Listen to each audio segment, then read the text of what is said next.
अध्याय 181 एडा का आश्चर्य। जो कुछ हुआ उसके बारे में वाल्टर की रिपोर्ट को सुनकर पाइके ने स्थिति को समझा और फिर कहा, ठीक है, वह निर्णय बहुत अच्छा है। मुझे बटलर डिलियन से पता चला कि यह वास्तव में युवा मास्टर का दोस्त है, लेकिन अभी के लिए दोनों इन पर नज़र रखें। जब पाइके अत्यधिक नाटकीय शहर में लौटा तो दोनों ने कुछ और बातें की, जबकि उसके साथ अन्य लोग शहर की दीवार पर मदद करने के लिए रिकॉर्ड थे। इसके साथ, यदि कुछ अजीब सा तथ्य घटित होता है तो वे इन द्रव्यों को अधिक आसानी से आजमा सकते हैं। इसी प्रकार जब पाइके आउट सिटी की ओर भाग रहा था, ए, बी और एडा क्रू भवन के सामने उस स्थान की सजावट पर बैठे थे। कई सैनिक अपने बाहरी इलाके में थे, उन्हें करीब से देख रहे थे जबकि दोनों दरवाजे बंद थे। सूचना लाइक होने पर खतरे को देखते हुए सेना के जवानों को सावधान किया गया। 40 से अधिक आध्यात्मिक जनरल केवल हम पर दृष्टि बनाए रखने के लिए, एडा ने मामूली आवाज में कहा, सिर्फ अपने और ए, बी के सुनने के लिए। मैं भी आश्चर्यचकित हूँ। मैंने कभी नहीं सोचा था कि मिनोस की सेनाएं इतना अच्छा प्रदर्शन कर रही हैं। ए, बी ने चेहरे पर मुस्कान के साथ उत्तर दिया। इस जगह रोके जाने और हथकड़ी लगाने पर भी वह नाराज नहीं थी। ये सैनिक संभावित मिनोस के ऑर्डर पर ही अपना काम कर रहे थे, और वह ये देखकर खुश थी कि उसके दोस्त के लिए अच्छी चीजें चल रही थीं। वह और मिनोस एक दूसरे को तब से जानते थे जब वे 6 साल के थे, इसलिए उनके मन में उनका विशेष स्नेह था, विशेषकर उनके साथ जो उनके बाद कुछ भी हुआ था। और ये देखकर कि उसके दोस्त को क्षेत्र के बड़े कुलीन परिवार के समर्थन के बिना भी विकलांग जनरल एल्बर्ट से भी अधिक संस्था मिल गई, एबीसी को उस पर गर्व हुआ। ये देखकर वह बहुत खुश हुई। मिनोस एक ऐसा व्यक्ति था जिसका भविष्य का औसत था, लेकिन जिसका अचानक एक कोना टूट गया था। लेकिन अंत में वह उस छेद से बाहर आरोहण में शामिल हो रहा था और दीवार के हिस्सों पर चढ़ रहा था। वह कहाँ है? उसने स्वयं पूछा, नीले आकाश की ओर देखते हुए। उस स्थान के एक द्वार के माध्यम से कौन सा स्थान देखा जा सकता था? ... इस बीच पाइके पहले ही ग्रेजुएशन सिटी लौट आया था। इस शहर की दीवार से शहरी हिस्सों की दूरी बहुत अधिक नहीं थी, और पाइक की खेती के साथ कुछ मिनट की दौड़ के बाद वह पहले से ही स्थानीय सरकार की हवेली के सामने थी। अभी मिनोस के कार्यालय में बटलर डिलियन कुछ जिक्र के बीच दो लोगों से बात हो रही थी। हम इस इमारत का निर्माण शहर के दक्षिणी हिस्सों में करने जा रहे हैं, जहां हमारा एक क्षेत्र आवासीय पक्ष पर केंद्रित है। लेकिन ये बहुत बड़ा नहीं होना चाहिए, न ही बहुत छोटा। 200 वर्ग मीटर क्षेत्र में काम करना चाहिए। बटलर ने अपने सामने दोनों से एक की ओर देखते हुए कहा, ठीक है, मुझे लगता है कि इस तरह की सेवा के लिए बड़े उपयोगी क्षेत्र की आवश्यकता नहीं है। ये प्रारंभिक क्षेत्र तब तक उपयोगी होना चाहिए जब तक हम 400,000 आबादी तक नहीं पहुंच जाते। उस शख्स ने डिलियन के आदेश से सहमति जताते हुए कहा, लेकिन बटलर डिलियन, हमें अस्पताल में कितनी मंजिलें बनानी चाहिए? जब दूसरे व्यक्ति ने पूछा तो पाइक अचानक कमरे में दौड़ता हुआ आया। ये गंभीर मामला था और वह पद से कार्य नहीं कर सकती थी। यदि एबी मिनोस दोस्त है तो इस शहर के दैनिक जीवन पर लगभग कोई प्रभाव नहीं पड़ता है, लेकिन यदि वह नहीं है तो इसके गंभीर परिणाम होते हैं। इस कारण से पाइके इसे हल करने के लिए उत्सुक था। बटलर डिलियन, दीवार के पूर्वी प्रवेश द्वार पर हमारी स्थिति खराब है। पाइके ने इसके बारे में विस्तार से बताया। ये सुनकर डिलियन ने नरनहे ने दस्तावेज तैयार किया और फिर उन दो लोगों की ओर से संकेत दिए जो उनसे बात कर रहे थे। हम इस बारे में किसी और समय की बात खत्म करेंगे। ठीक है, दोनों ने सहमति जताते हुए सिर हिलाया और बिना ऑफिस से बाहर चले गए। उन दो लोगों के चले जाने के बाद डिलियन ने अंततः पाइके से पूछा, क्या हुआ? क्या ये कोई आध्यात्मिक राजा है? पाइके ने असहमति में सिर और उत्तर दिया, दरअसल मिलर फैमिली की 42 और 48 लेवल की 2 महिलाओं ने कुछ मिनट पहले वॉल पर सेपरन और उनमें से एक युवा मास्टर के दोस्त होने का दावा किया है। ओह, क्या संयोग से उसका नाम ए, बी मिलर है? डिलियन ने राहत की सांस लेते हुए पूछा।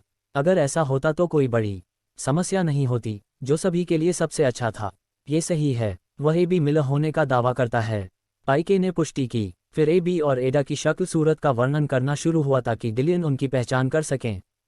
ठीक है, पिछली बार जब मैंने इस मिलर गर्ल को देखा था तो वह केवल 9 साल की थी, इसलिए वह बहुत अलग होगी। लेकिन आपने जो कहा, लेवल 48 की महिला निश्चित रूप से एबीसी की अंगरक्षक एडा है। तो वहाँ कोई गलती नहीं होनी चाहिए। उन्हें यहाँ लाओ, मैं उन्हें व्यक्तिगत रूप से प्राप्त करना चाहता हूँ। डिलियन ने चेहरे पर खूबसूरत मोती के साथ अपनी बात खत्म की।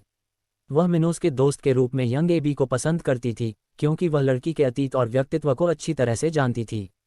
इसलिए डिलियन को पता चला कि ए बी आई अच्छी कंपनी थी और पनबिजली युवा स्टुअर्ट को नुकसान नहीं पहुंचेगा। लेकिन बात बिल्कुल वैसी ही नहीं थी। आखिरकार डिलियन एक आदमी था, और एक आदमी के रूप में उसकी अपनी रुचियां थीं। और इस तथ्य के कारण कि वह आध्यात्मिक अकादमी के कई अवसरों के दौरान युवा मिनोस के साथ गया था, वह बी एडा के उस अंगरक्षक का काफी आदी हो गया था। दोनों की स्थिति एक जैसी थी, खेती के स्तर करीब थे और कुछ समय तक दोस्तों मिनोस और एबी की जोड़ी की तलाश की गई। इसके साथ उनके लिए थोड़ा करीब कोई प्रभाव नहीं था।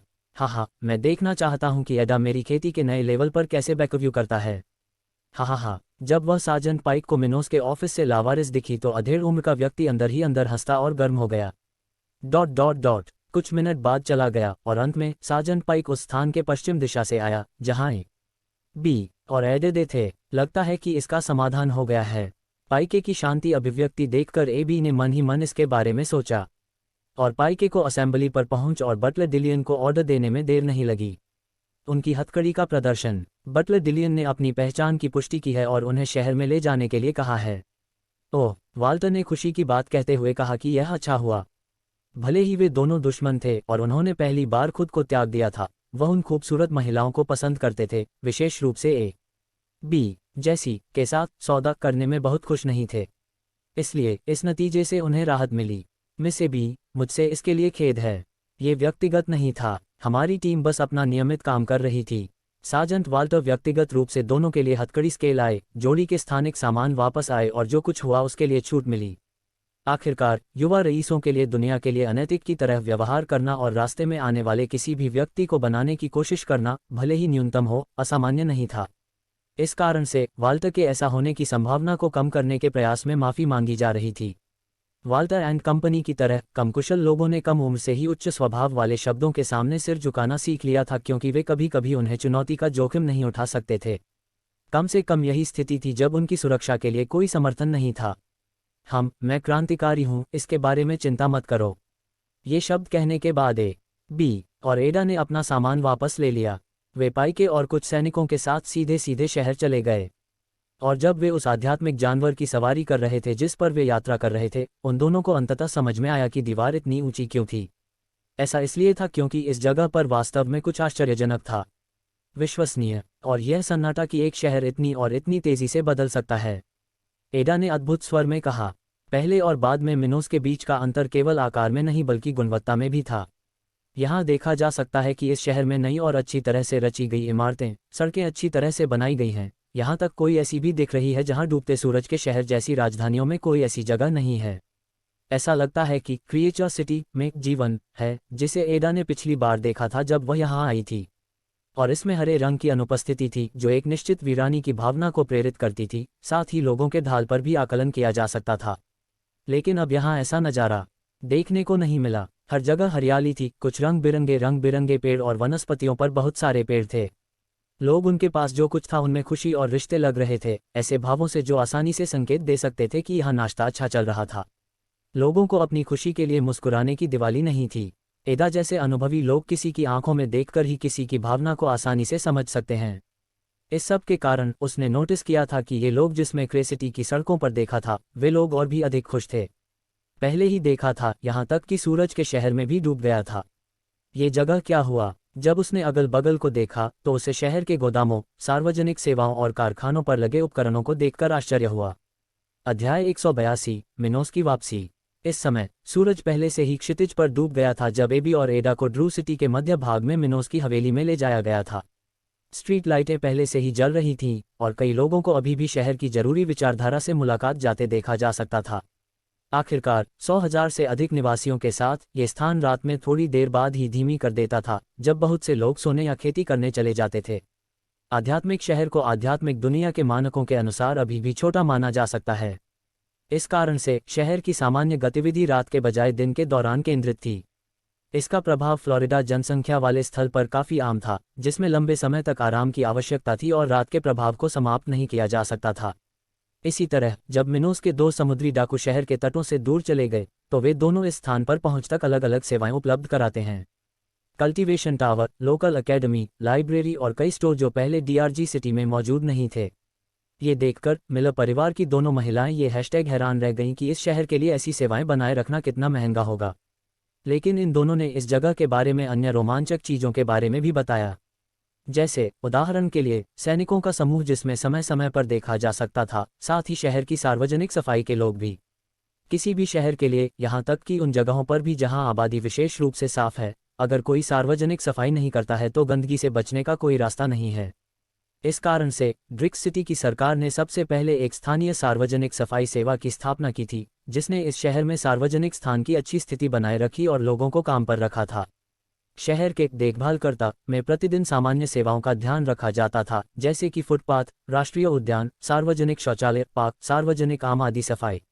अंततः क्रीड़ा के साथ साथ क्षेत्र और उनके आध्यात्मिक मठ ने ग्राउंड ला दी सिटी, जो किड्स और चैलेंजर्स को आकर्षित कर सकते हैं, साथ ही वर्तमान टूरिज्म सिटी के डेमो को जल्दी कर सकते हैं। परिणामस्वरूप ये किसी भी शहर में एक आवश्यक सेवा थी और मिनोस और उनके कर्मचारी इसे नहीं भूले थे। प्रत्येक देखभालकर्ता को प्रति माह 40 निम्न श्रेणी के आध्यात्मिक क्रिस्टल का वेतन मिला और उसके काम के घंटे सामान्य थे। इस कारण से कृषि जैसे अन्य क्षेत्रों में काम करने वाले कई लोगों ने भी इन समृद्ध सेवाओं को स्वयं उपलब्ध कराने के लिए उपलब्ध कराया, जिससे इन परिवारों को अधिक संसाधन प्राप्त करने में मदद मिल सके। वास्तव में वर्तमान ड्रम शहर में बहुत अधिक रोजगार थे और काम पर बने रहने के लिए बहुत कम लोग थे। इस कारण से कई लोगों के पास 2 या 3 की आबादी भी होती है, और ऐसा करना कठिन नहीं था। कृषि में आमतौर पर सौर के महीनों के दौरान अधिक काम नहीं होता था, केवल कृषि और सोलोमन के मौसम के दौरान अधिक काम होता था। बेशक किसान को लैपटॉप के दौरान बीजाणु की देखभाल की आवश्यकता थी, लेकिन ये काम तुरंत कर सकते थे। और जो समय बचा था उसमें कुछ लोग शिकार करने चले गए, अन्य लोगों ने सार्वजनिक सेवाएं दी, जैसे कि चौकीदार, राजमिस्त्री, बढ़ई आदि। डीआरजी सिटी के निर्माण स्थलों में निरंतर आपूर्ति थी, संख्या में तेजी से वृद्धि हुई। और इसके साथ ही ली के भाई जैसे लोगों ने एक से अधिक क्षेत्रों में काम किया और अपने परिवार के लिए और भी स्तर के स्तर तक पहुंचने के लिए और अधिक आध्यात्मिक क्रिस्टल तकनीक हासिल की। जहां तक शहर में नामांकन करने वाले सैनिकों का सवाल है, निम्न श्रेणी के सैनिकों के आश्रम में से एक था। एक सेना को इस तरह की अत्याधुनिक चुनौती का सामना नहीं करना पड़ा। हालांकि ब्लैक प्लेन आर्मी का विकास अभी शुरू ही हुआ था और उसकी रक्षा के लिए ड्रग सिटी के अलावा अभी भी कोई क्षेत्र नहीं था। इस वजह से मिनोस के लिए इस बिंदु पर पुलिस बल बनाने का कोई मतलब नहीं था, जब तक कि सेना पर्याप्त मजबूत नहीं थी और उसके पास करने के लिए बहुत कुछ नहीं था। इस कारण निम्न श्रेणी के सैनिक अस्थायी रूप से स्थानीय पुलिस की भूमिका निभा रहे थे। इतना खराब भी नहीं। ड्राई सिटी के इन सभी विवरणों को देखते हुए एबी ने मन ही मन सोचा। वह मिनोस के लिए खुश थी और उसके लिए राहत भी महसूस कर रही थी। वह निश्चित नहीं थी कि मिनोस यहाँ क्यों रहना चाहता था, और इस वजह से ड्राई सिटी का दौरा करने से पहले एबी अपने दोस्त के बारे में थोड़ा चिंतित थी। उसने सोचा कि शायद युवा स्टुअर्ट मैसी की वजह से फ्लेमिंग एम्पायर में नहीं जाना चाहता था। लेकिन अगर यह सिर्फ इतना ही होता तो एबी के लिए मिनोस सिर्फ बचकानेपन के कारण अपना जीवन बर्बाद कर रहा होता। हालांकि ये देखकर कि ड्राई सिटी कितना अच्छा काम कर रही थी, उसे यकीन हो गया कि मिनोस इस जगह के साथ विकास करना चाहता था। वह अपरिपक्वता के अवशेष के कारण एक निराश पागल व्यक्ति नहीं था, बल्कि एक साकार करने योग्य परियोजना वाला व्यक्ति था। एबी को नहीं पता था कि कैसे, लेकिन उसे लगा कि मिनोस ने इस जगह को बेहतर बनाने का एक तरीका ढूंढ लिया है और एक साम्राज्य में जाने का मौका ठुकराकर वह इस पर भरोसा कर रहा है। और जितना वह सोचती थी कि यह बर्बादी है, कम से कम वह जानती थी कि उसका दोस्त जमीन से जुड़ा हुआ था। वैसे भी थोड़ी देर के बाद समूह अंततः मिनोस की हवेली पर पहुंच गया। वह स्थान अच्छी तरह से रोशन था। उसके सामने की सड़क से गुजरने वाले हर किसी को बगीचा दिखाई देता था, क्योंकि इमारत को बाहरी रोशनी के बिना छोड़ दिया गया था। सिर्फ बिल्डिंग के अंदर से आ रही रोशनी ही दिख रही थी। हालांकि हवेली के एक तरफ एवेन्यू के किनारे पर एक पेड़ के प्रतीक के साथ एक सुनहरी रोशनी थी। ये काले मैदान का प्रतीक था। और जल्द ही दोनों महिलाएं साजन पाइके के साथ उस इमारत में दाखिल हुईं। वे हवेली की लॉबी से होते हुए आगे बढ़े, जहां विभिन्न लोग आ और जा रहे थे। वे तब तक चलते रहे जब तक वे मिनोस के कार्यालय के सामने नहीं पहुंच गए, जहां सचिव मिया स्वागत कक्ष में बैठी थीं। जैसे ही वह उसके पास से गुजरा, पाइके ने तेजी से उसका स्वागत किया और कार्यालय की ओर चला गया, जहां डिलियन उनका इंतजार कर रहा था। उस समय अधेड़ उम्र का आदमी उस कमरे में एक सोफे पर बैठा था और धैर्यपूर्वक इंतजार कर रहा था। उसने दिन का कामकाज पहले ही खत्म कर लिया था और आज के लिए उसके पास और कोई सेवा नहीं थी। इसी समय दोनों महिलाएं कमरे में दाखिल हुईं। हा, युवा एबी, तुम सच में बड़े हो गए हो, डिलियन ने कहा, और वह अपनी सीट से उठकर दोनों महिलाओं का अभिवादन करने चला गया। वह मुस्कुराया जब उसने देखा कि मिनोस की दोस्त सिर्फ 8 साल में कितनी खूबसूरत दिखने लगी थी। आखिरी बार जब उसने उसे देखा था, एबी सिर्फ एक बच्ची थी, लेकिन अब वह पूरी तरह से एक महिला थी। मिस एबी निश्चित रूप से अच्छी तरह से बड़ी हुई है। हाँ, एडा ने आगे कहा, इससे पहले कि नीले बालों वाली युवा महिला कुछ कहती। एबी ने फिर मुस्कुराते हुए कहा, आपको देखकर अच्छा लगा, बटलर डिलियन। 8 साल हो गए हो। उसने अपनी बाहें लहराते हुए एडा की ओर देखते हुए टिप्पणी की, उन दोनों को दिखाया कि कहाँ बैठना है। व्यवस्थित होने के बाद डिलियन उनके सामने बैठ गया और फिर से बात करने लगा। युवा मास्टर ने मुझे क्रॉमवेल किंगडम में आप दोनों की मुलाकात के बारे में बताया और ड्राई सिटी में आने के लिए आपके निमंत्रण के बारे में भी बताया। खांसी, ये यात्रा का कारण होना चाहिए, है ना? ये सही है। मैं देखना चाहता था कि आध्यात्मिक टूर्नामेंट के बाद वह कैसा प्रदर्शन कर रहा है। इससे पहले चीजें जिस तरह से विकसित हुईं, उसके कारण मुझे ऐसा करने का अवसर नहीं मिला। मैं समझता हूँ, आध्यात्मिक टूर्नामेंट से पहले आपके लिए एक दूसरे को देखना वास्तव में आसान नहीं होता। जब एबी अंततः मुख्य बिंदु पर पहुंची तो उन्होंने कुछ और बातचीत की। लेकिन बटलर डिलियन मिनोस कहाँ गया? क्या वह जल्द ही वापस आएगा? ओह, इस बारे में उसे जल्द ही वापस आना चाहिए। वह कुछ व्यवसाय करने गया था और अगले कुछ दिनों में लौटने की उम्मीद है। डिलियन ने विस्तार में गए बिना कहा। ओह, ये जानना अच्छा है। मैं उसका इंतजार करूंगा, उसने चेहरे पर मुस्कान के साथ उत्तर दिया। डिलियन, विषय बदलते हुए, ये जगह इतनी कैसे बदल गई? एडा ने अपनी जिज्ञासा छुपाए बिना पूछा कि यहाँ क्या हो रहा है। और यह सुनकर एबी ने भी इस जगह के रहस्यों को जानने की उम्मीद में डिलियन को करीब से देखा। आखिरकार वे दोनों दिन के अंत में पहुंचे थे और अभी तक ड्राई सिटी के बागान क्षेत्र नहीं देखे थे। हा, आप उत्सुक हैं, है ना? उसने हंसते हुए कहा। ठीक है, यदि आप यहाँ थोड़ी देर रुकेंगे तो स्वाभाविक रूप से आपको पता चल जाएगा। सब कुछ रहस्यमय है। होह, एडा ने धीरे से फुसफुसाया, ये देखते हुए कि डिलियन उनसे ज्यादा कुछ नहीं कहने वाला था। और उसके बाद उन्होंने अपनी बातचीत खत्म कर दी। एबी मिनोस की हवेली के अतिथि भाग में गई, जबकि एडा और डिलियन कुछ और बात करने के लिए बटलर के निवास पर गए। आखिरकार ये दोनों पुराने घनिष्ठ मित्र थे जिन्होंने वर्षों से एक दूसरे को नहीं देखा था। डिलियन, क्या तुम मुझे यह नहीं बताओगी कि यहाँ क्या हुआ? मुझे लगा कि हमारे बीच आपसी विश्वास का रिश्ता है। उसने उस अधेड़ उम्र के आदमी के बगल में शराब का गिलास पीते हुए शिकायत की।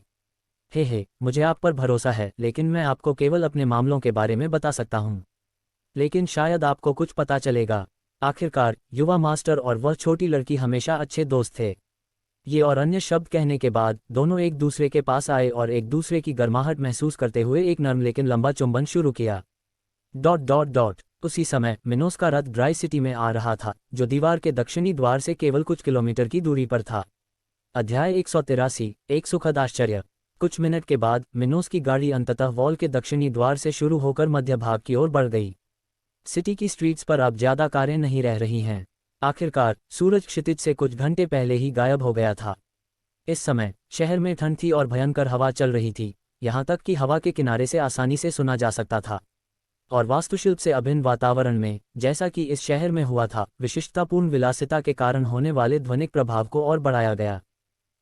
और अंततः समूह की गाड़ी शहर की हवेली में स्थित थी, जहां कई सैनिक बसे हुए थे जो उस भवन के आसपास के संस्थान कर रहे थे। वापस ज्ञान अच्छा लग रहा है, एलिसन ने कहा कि वह जल्दी से गाड़ी से बाहर निकल गई। यात्रा करना अच्छा था, लेकिन उसका अपना घर कुछ भी बेहतर नहीं था। तुम दोनों बिना देर किए अपने घर वापस आ जाओ। ऐसा लग रहा है कि जल्द ही हमारा तूफान यहाँ आने वाला है। भारी तूफान से आसमान को देखते हुए मिनोस ने अपने साथ दोनों बच्चों को घर बुलाया। ठीक है मास्टर, ली ने इस स्थान को छोड़ने की तैयारी के लिए तत्काल बातचीत की। चलो एलिसन, हमारा घर बहुत दूर नहीं है। ठीक है। और उसके तत्काल बाद दोनों प्रशिक्षित शहर की रेगिस्तानी सड़कों से भाग गए। उसी समय जो सैनिक साथ यात्रा कर रहे थे वे अपनी गाड़ियां हवेली के पीछे एक जगह पर ले गए। फिर उनसे एक ने कहा, मौसम बहुत मौसम भरा है, ऐसा लग रहा है कि जल्द ही बारिश शुरू हो जाएगी। मुझे उम्मीद है कि सुबह से पहले बारिश बंद हो जाएगी। छुट्टियों के दिनों में मैं अपने बेटे के साथ मछली पकड़ना चाहता था। दूसरे ने शहर की सूखी हवा को महसूस करते हुए शिकायत की। अरे, मुझे कुछ याद आया, तुम। जबकि दो सैनिक जो मिनोस और वे दो किशोर वाटर सिटी से वापस लौटे थे बात कर रहे थे, युवा स्टुअर्ट पहले ही हवेली के अंदर अपने निवास स्थान पर चले गए थे। अपने कमरे में पहुंचकर यात्रा की थकान से राहत पाने के लिए वह तुरंत गर्म स्नान करने चली गई। आखिरकार गाड़ी में 2 दिन की यात्रा के बाद भी थकान महसूस होती है, यहाँ तक कि युवा स्टुअर्ट जैसे लोगों के लिए भी।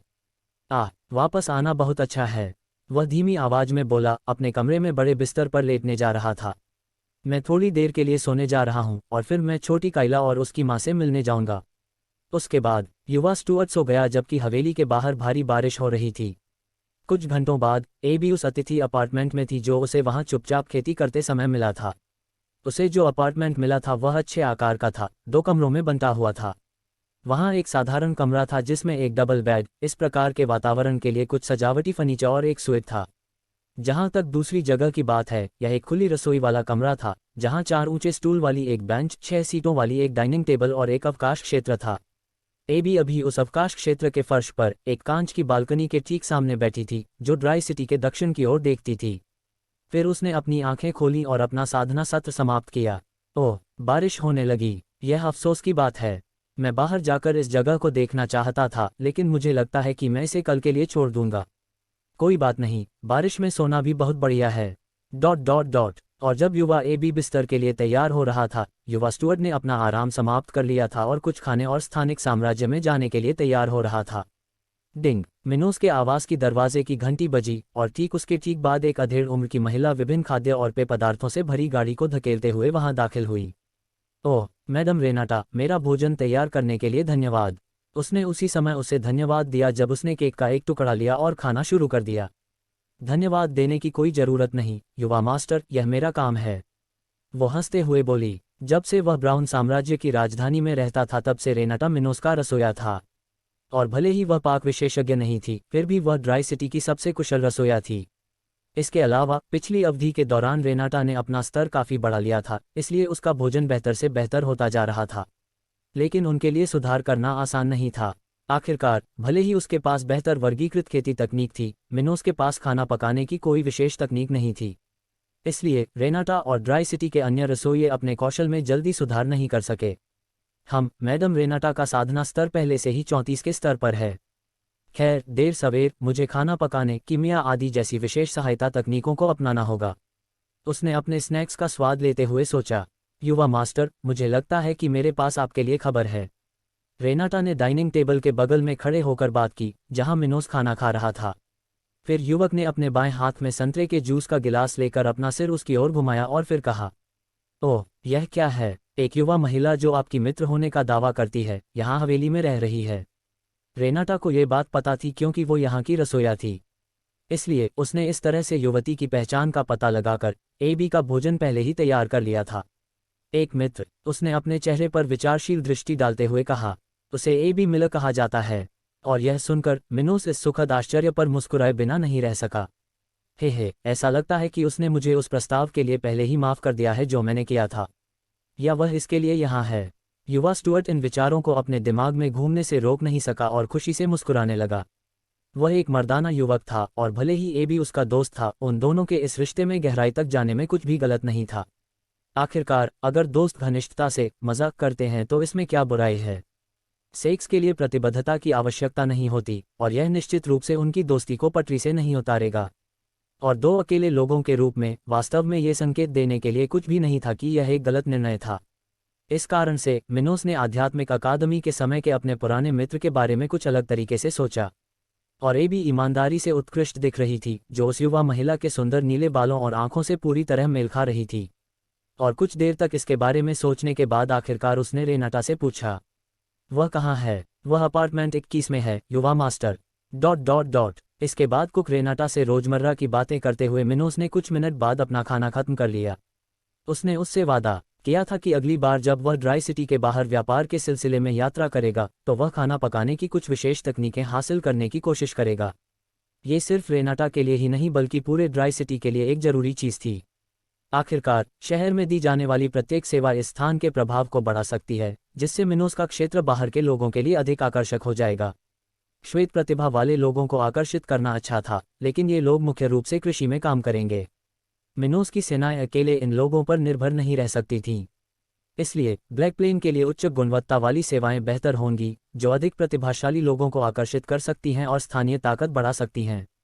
और विशिष्ट तकनीकें उन चीज़ों में से एक थीं जो इस समय गायब थीं। ड्राई सिटी में रहने वाले कीमियागर और अन्य पेशेवर सार्वजनिक पुस्तकालय से ब्लू ग्रेड तकनीकों पर भरोसा नहीं कर सकते थे, जैसा कि युद्ध तकनीकों में प्रशिक्षित आबादी के मामले में था। इसलिए इन व्यक्तियों का सुधार धीमा था, युवा स्टुअर्ट की योजनाओं के लिए आदर्श नहीं था। वैसे भी खाना खत्म करने के बाद मिनोस उस अपार्टमेंट में गया जहां एबी रह रही थी, इस बारे में और अन्य मामलों के बारे में सोचते हुए जिन्हें उसे भविष्य में ध्यान रखना था। डिंग। अपार्टमेंट 21 की ध्वनि सारणी बज उठी। उस जगह के अंदर नीले बालों वाली एक युवा महिला ने रेशम का पायजामा पहना हुआ था, जिसमें लंबी ढीली पतलून और एक लंबी बाजू वाली शर्ट थी, दोनों भूरे रंग की थीं। क्या ये बड़ी बहन एडा है?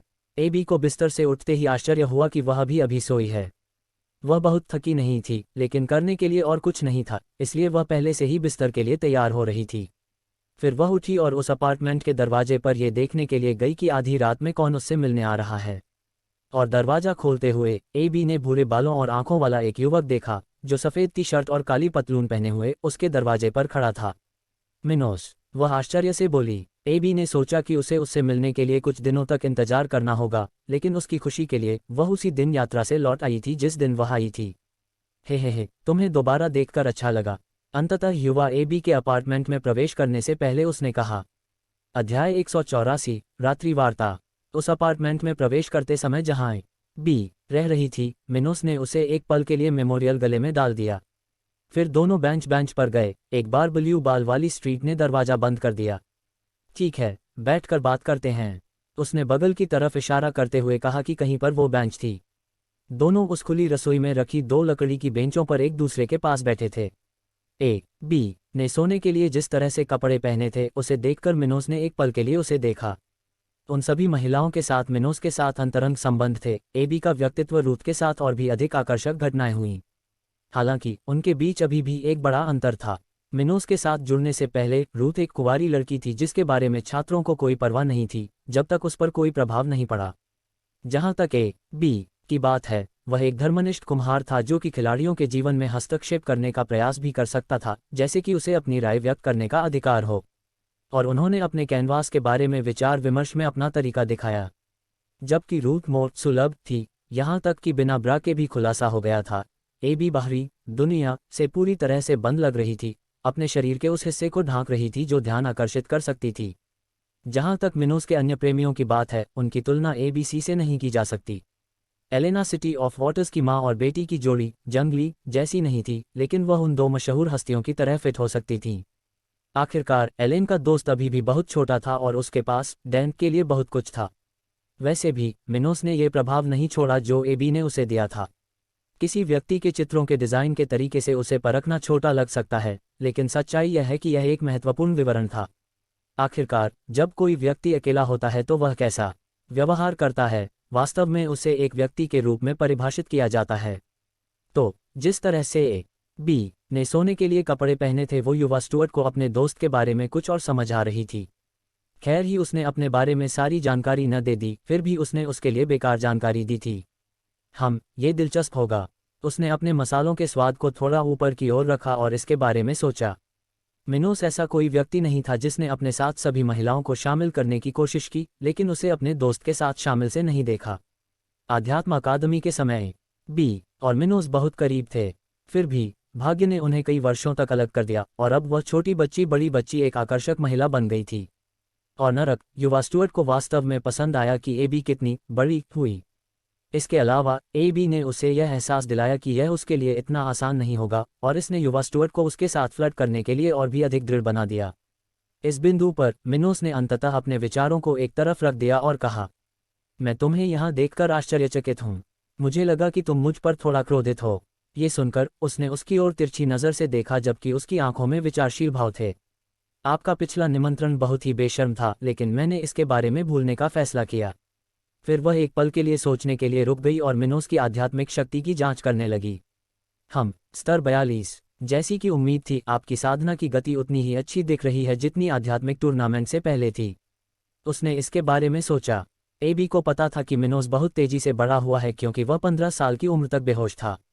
फिर बोली, वैसे भी अगर मैं तुमसे अधिक ताकतवर होता तो जो कुछ हुआ उसके लिए मैं तुम्हें मारता, लेकिन चूंकि मैं तुम्हें पहले भी नहीं हरा सका, इसलिए मैं उस बकवास के बारे में भूल जाऊंगा। मिनोस ने फिर हंसते हुए कहा, ओह ये सही है लेकिन यह मत सोचो कि तुम वह कर सकते हो जो तुम चाहते हो सिर्फ इसलिए कि तुम मुझसे ज़्यादा मजबूत हो। उसने शिकायत तो की, लेकिन बिना कोई झुंझलाहट दिखाए। वह बस मिनोस के साथ खेल रही थी। निस्संदेह वह नहीं चाहेगी कि उसके साथ किसी कमजोर व्यक्ति जैसा व्यवहार किया जाए, लेकिन वह सिर्फ दोस्तों के बीच की बातचीत थी, कोई असहमति नहीं। फिर ऐसा लगता है कि तुम यहाँ अपने पुराने दोस्त को जीवन के सुख दिखाने नहीं आए हो, है ना? मिनोस ने चेहरे पर मुस्कान लाकर उसे चिढ़ाया। एबी तुरंत मिनोस के शब्दों पर शर्मा गई और युवा स्टुअर्ट की आंखों की दिशा से दूर देखने लगी। मैं ये देखना चाहता था कि आप क्या कर रहे हैं और शायद आध्यात्मिक अकादमी के समय की तरह यहाँ आपके साथ समय बिताऊं। हाँ हाँ हाँ, मैं समझता हूँ। खैर, मजाक को छोड़ दे तो मेरे घर में आपका हमेशा स्वागत है, लेकिन बहुत अधिक समस्याएं पैदा न करें, ठीक है? उसने एबी का एक हाथ पकड़कर उसे पकड़ते हुए कहा। मैं क्या समस्याएं पैदा कर सकता हूँ? उसने उत्सुकता से पूछा। ठीक है, मैं नहीं चाहता कि आप यहाँ से निकलने के बाद इस जगह के बारे में अन्य लोगों से बात करें, ठीक है? मिनोस ने गंभीरता से कहा। वास्तव में एबी के लिए उसके पास पहले से ही अपनी योजनाएं थीं, लेकिन उसने नहीं सोचा था कि इस युवा महिला को अपनी ओर आकर्षित करना उन अन्य लोगों की तरह होगा जिनके साथ उसने अब तक काम किया है। एबी उसकी बचपन की अच्छी दोस्त थी, लेकिन वह मिलर परिवार की एक युवा लड़की थी। इसलिए केवल ब्लैक ग्रेड तकनीकों और आध्यात्मिक क्रिस्टल का उपयोग करके उसे अपने पक्ष में शामिल होने के लिए मनाना आसान नहीं होगा। वह निश्चित रूप से उसके पास पहले से ही था। इस वजह से युवा स्टुअर्ट इसे स्वाभाविक रूप से अपने साथ ले जाना चाहता था। एबी ने मिनोस की आंखों में गंभीरता से देखते हुए जवाब दिया। मैं ये कर सकता हूँ, लेकिन आप इस जगह को छिपाना क्यों चाहते हैं? अगर अधिक लोगों को पता चले कि इस शहर में कितना सुधार हुआ है, तो आपको बहुत सारा निवेश मिल सकता है। यह आपके लिए मेरी प्रेरणाओं को जानने का समय नहीं है, लेकिन इस जगह से खबरें फैलाना मेरे लिए बहुत हानिकारक होगा। आप समझे? उसने लड़की का हाथ थोड़ा हिलाते हुए कहा। वह ऐसा क्यों कहता है कि यह उसके लिए हानिकारक होगा? एबी ने अपने दोस्त की बातों को समझने की कोशिश करते हुए पूछा, लेकिन उसने कोई निष्कर्ष नहीं निकाला। आखिरकार मिनोस उसके लिए अपने स्वयं के लक्ष्यों के बारे में खुला नहीं था, जैसा कि वह हेलेना और एलेन के साथ था। ठीक है, मैं इस जगह की जानकारी अपने पास रखूंगा। लेकिन मेरा एक और सवाल है, आप इस जगह पर निवेश क्यों कर रहे हैं? मुझे यकीन है कि आप दूसरे क्षेत्र में बेहतर कर सकते हैं। एबी इस बात को लेकर बहुत उत्सुक थी कि कैसे मिनोस इस तरह के बदलाव के माध्यम से इस तरह की जगह बना सकता है, लेकिन उसने उससे पूछना व्यर्थ समझा। ये निश्चित रूप से युवा स्टुअर्ट का रहस्य होना चाहिए और वह बाहर जाकर बाहरी लोगों से इसके बारे में बात नहीं करेगा, जैसा कि उसके साथ हुआ था।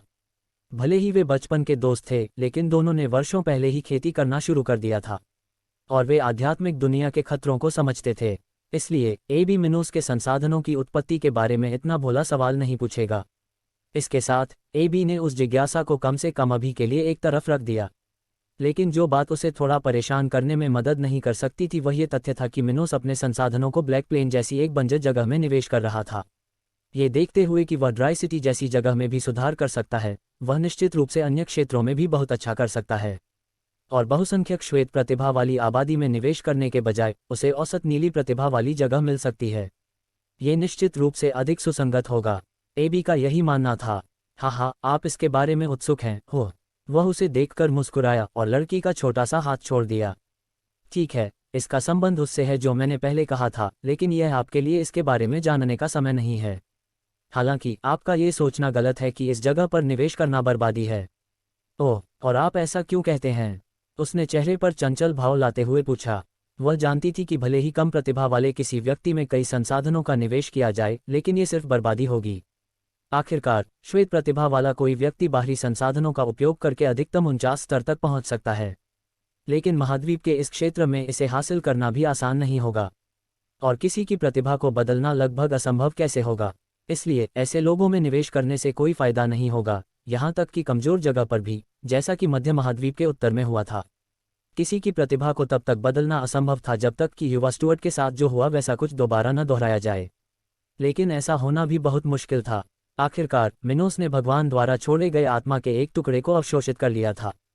पूरे मानव इतिहास को देखने पर भी बहुत सारे देवता नहीं थे और आत्मा का एक टुकड़ा छोड़ना बहुत महंगा था, यहाँ तक कि उन लोगों के लिए भी जो 100 के स्तर तक पहुँच गए थे। तो मिनोस के साथ जो हुआ वह निश्चित रूप से कुछ अनोखा था, जो शायद फिर कभी नहीं होगा। मिनोस ने फिर एबी के मुस्कुराते चेहरे को देखा और बोलना शुरू किया। एबी, मैं मजाक नहीं कर रहा था जब मैंने कहा कि इस जगह पर निवेश करना बर्बादी नहीं है। वह एक क्षण रुका और फिर सोचने लगा। ये सबसे अच्छा निवेश नहीं हो सकता है, ये देखते हुए कि इसे कहीं और करना वास्तव में बेहतर होगा, लेकिन मेरे पास वह विकल्प नहीं है। यदि इस स्थान पर देरी न होती तो मेरे अकथनीय संसाधन मेरी तरफ बहुत सारे खतरे को आकर्षित कर सकते थे।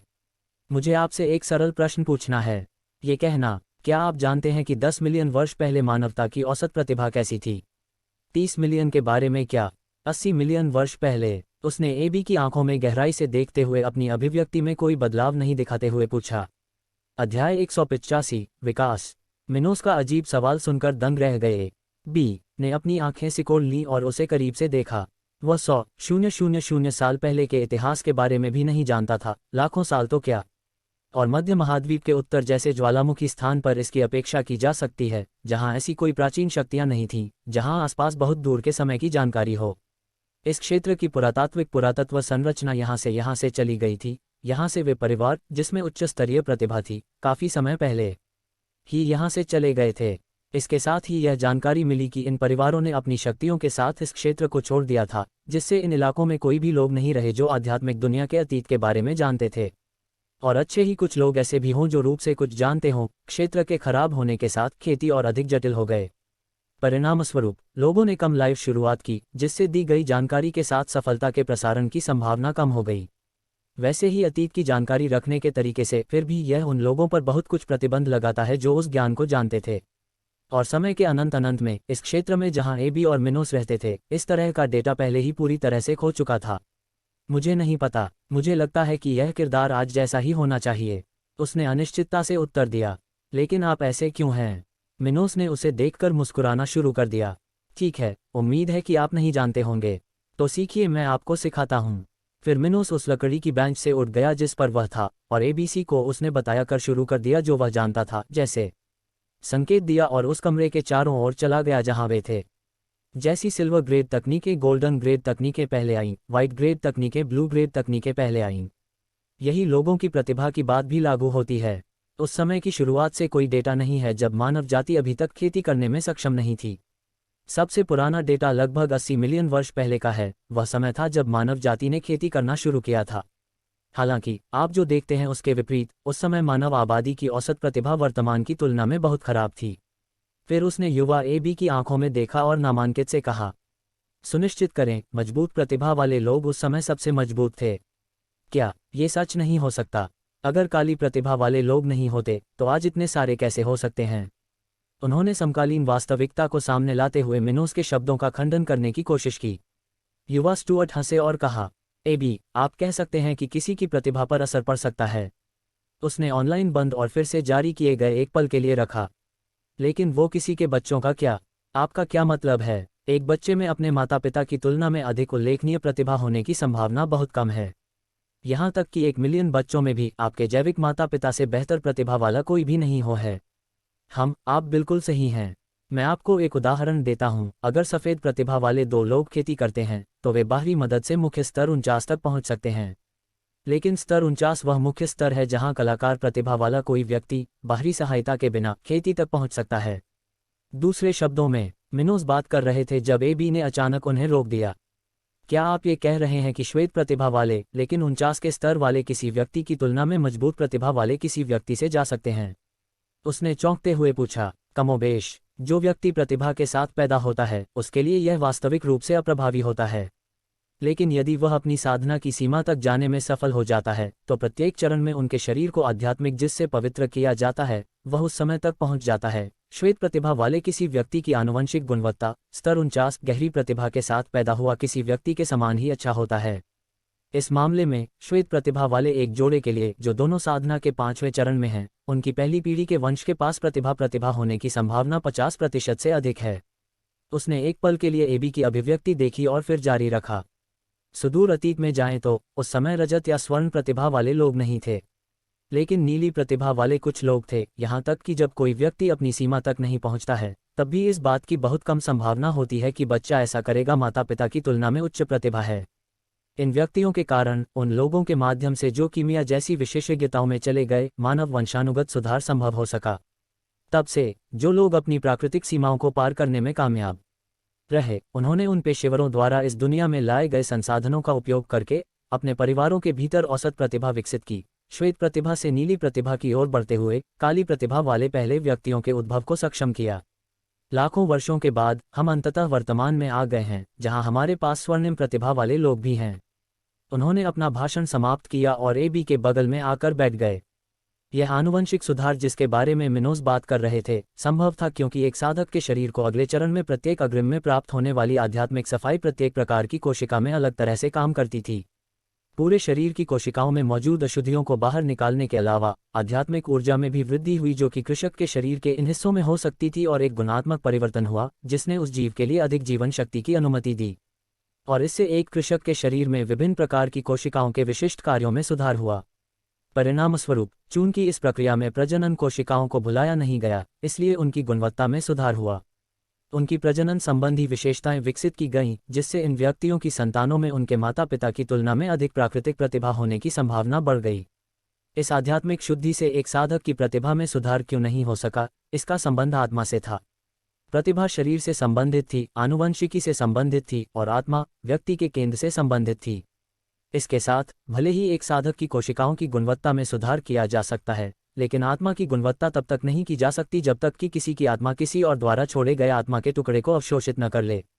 लेकिन ऐसा होना बहुत मुश्किल था, क्योंकि केवल 100 स्तर के विशेषज्ञ ही अपने जीवन की कीमत पर आत्मा के टुकड़े को अलग कर सकते थे, इसे पीछे छोड़ सकते थे। केवल साधना से व्यक्ति की आत्मिक शक्ति में उसकी मूल सीमा तक निरंतर सुधार होता रहेगा। फिर भी स्तर बढ़ाकर गुणवत्ता संबंधी विशेषता में सुधार नहीं किया जा सका। वैसे भी इन कारणों से किसी व्यक्ति की प्रतिभा को निखारना लगभग असंभव था, लेकिन एक परिवार की प्रतिभा को निखारना इतना कठिन भी नहीं था।